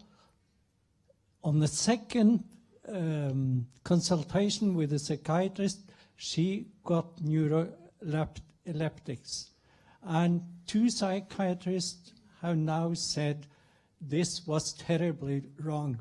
But she has lost her life from 28 to 41 with a full degree from NTNU, ready for giving her life to her profession. And I'm shocked about your attitude to your profession. I mean, Okay, the human I brain. think you need to finish The now. human brain is the most complex thing we have. And if you had noticed what Nancy Andreasen, who is the biggest researcher of all probably, she said to New York Times that this medication is harmful. It reduces the gray area of the brain, and it should, if it should be stopped, it should be reduced to a minimum. Okay. And that was 10 years ago. Yeah. Okay, thank you. It's okay. We stop it. So we have 2 more from the audience. We don't have time for more, sorry. Yeah. Okay, thank you. I was reflecting on wishing a little bit curiosity about getting systematic feedback from the patients.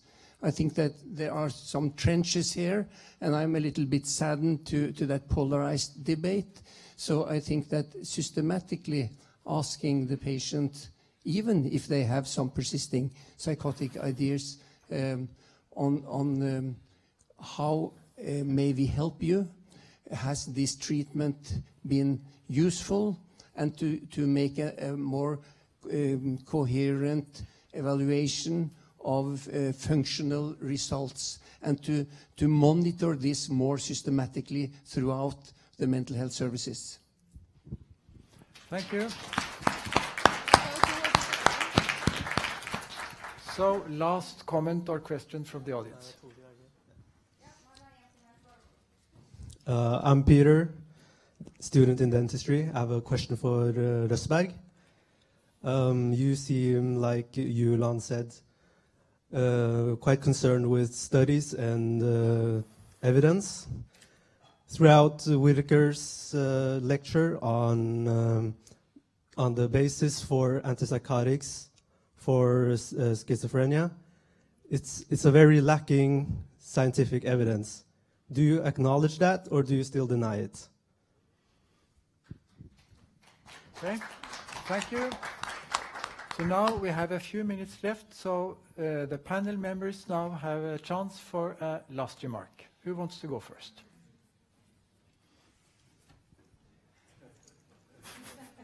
Whitaker? Listen, you know, these debates do get contentious. But listen, what happens, I think, first of all, you're to be congratulated here in Norway. You're taking this on. It raises all sorts of questions. You're the first country that has taken this on in this way, so congratulations. And it's not easy, but congratulations. And just from the outside is this, you know, society gets driven by narratives. And so we've had this particular narrative for a long time in psychiatry, which put drugs at the center of it, in the sense that they were necessarily helpful. And that's the narrative that's been out there, and that it was an evidence-based practice. And now what you really have is a counter-narrative that is out there that is challenging that conventional narrative. And when narratives clash, it's not easy. But things do change, paradigms shift, and one of the things is maybe evidence, when closely examined, can help foster that paradigm shift. And the biggest thing here is this, in society, and I travel all over, societies are unhappy with the type of care they have now. It's not lessening the burden of mental illness in society after society. So what you're doing here is part of what I think is a larger effort to rethink how we consider mental problems, how we deal with them as a society.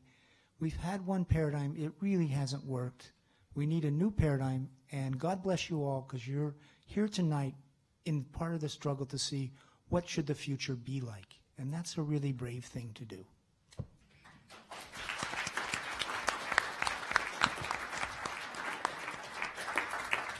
Thank you. Ueland? Yes. 𝗀𝗵𝗻𝗀𝗃𝗺𝗃 Recovery Center was mentioned. There are 500 people waiting in line to get in there. They can't. I think that's quite a strong point, that there is a need for medication-free alternatives. And if you go to a psychiatric ward and you meet some of the people that sit in a closed ward especially, who sit in a chair, drooling, shaking, you look into their eyes and you see just about nothing. Then you also understand that medication is not the solution, at least not the way that it's used. It might help if you're totally running around and you're very scared and you feel very afraid. Of course, perhaps you need to cool down, you need to get some sleep. But if you continue years after years, you give 10, 20 different medications at the same time to the same person, and then at the same time we hear psychiatrists talking about quality of life. That really upsets me, because that is not quality of life, sitting in a chair drooling and shaking and not being able to speak, to feel, or anything. That is not quality of life. And yeah, I would like to see the psychiatrists who would dare to take the same drugs that some people are given in our Norwegian wards. Please, try. Thank you. Well, of course, there's plenty of things in my mind, but perhaps the things that comes more and more up in my mind is I move in many countries. I've been in Norway since coming to Norway since 25 years ago, quite regularly. And what really has struck me and impressed me is the strong idea in your society to have. This was perhaps the first country in the world in which I really realized that the voice of the people who have their own lived experience within psychiatry is very strongly present in the society. And I suppose that this is also the background of this new idea of having this drug-free idea, and that's a very impressive. I'm very impressed, and that's why I also like this debate. Of course, I start to think that it's not only a science; it's very much of ethical values of human life that we discuss all the time. So that I'm a part a scientist, but I'm part very moved of this discussion.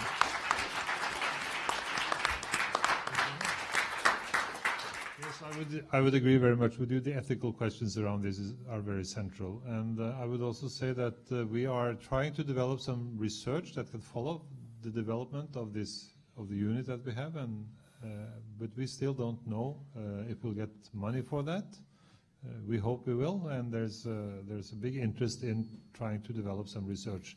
And on a national level, there will also be some research by bruker spør bruker. What's that? User ask user project, which will try to look into how the people that uses this kind of unit, how they feel about it. And I do hope that we will be able to develop this drug-free unit in such a way that the individual patient will feel that he or she can, get on in life in a more meaningful way. I think that's our basic goal. And I also hope that we will be able to develop it in such a way that the field will see that there is some possibilities here. Maybe there's something there, and look into what that can be. So that's the basic goal.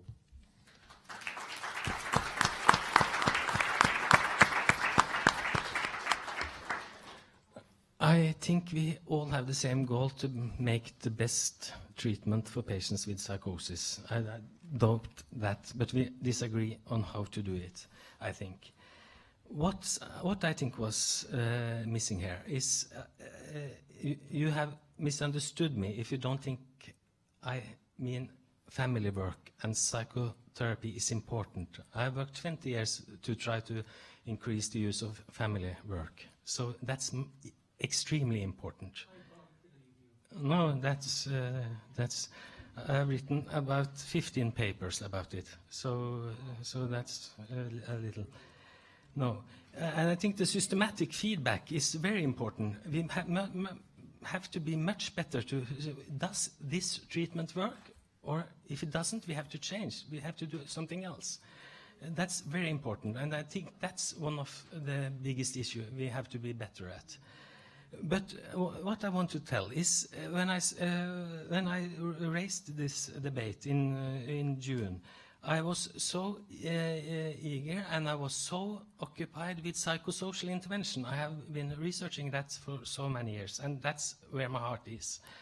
And then I start reading about medication. I was in many ways forced to read about medication, and I think we have a lot just in research and methodology and evaluate the negative effects, etc., about how they have used it in the medication research. Because what I have read is not what is coming up here. This is quite different. I have read evaluation from the best professors and scientists in the world of what they think, where they evaluate everything, pros and cons. Is it positive? Is it not positive? Is the side effects worse than the effect? A lot of those papers, and I think I am in many ways changing my thoughts about that, because there are so much good studies, and I think we have to recognize that. Yes, and to yeah, I think I said thank you for that. Thank you.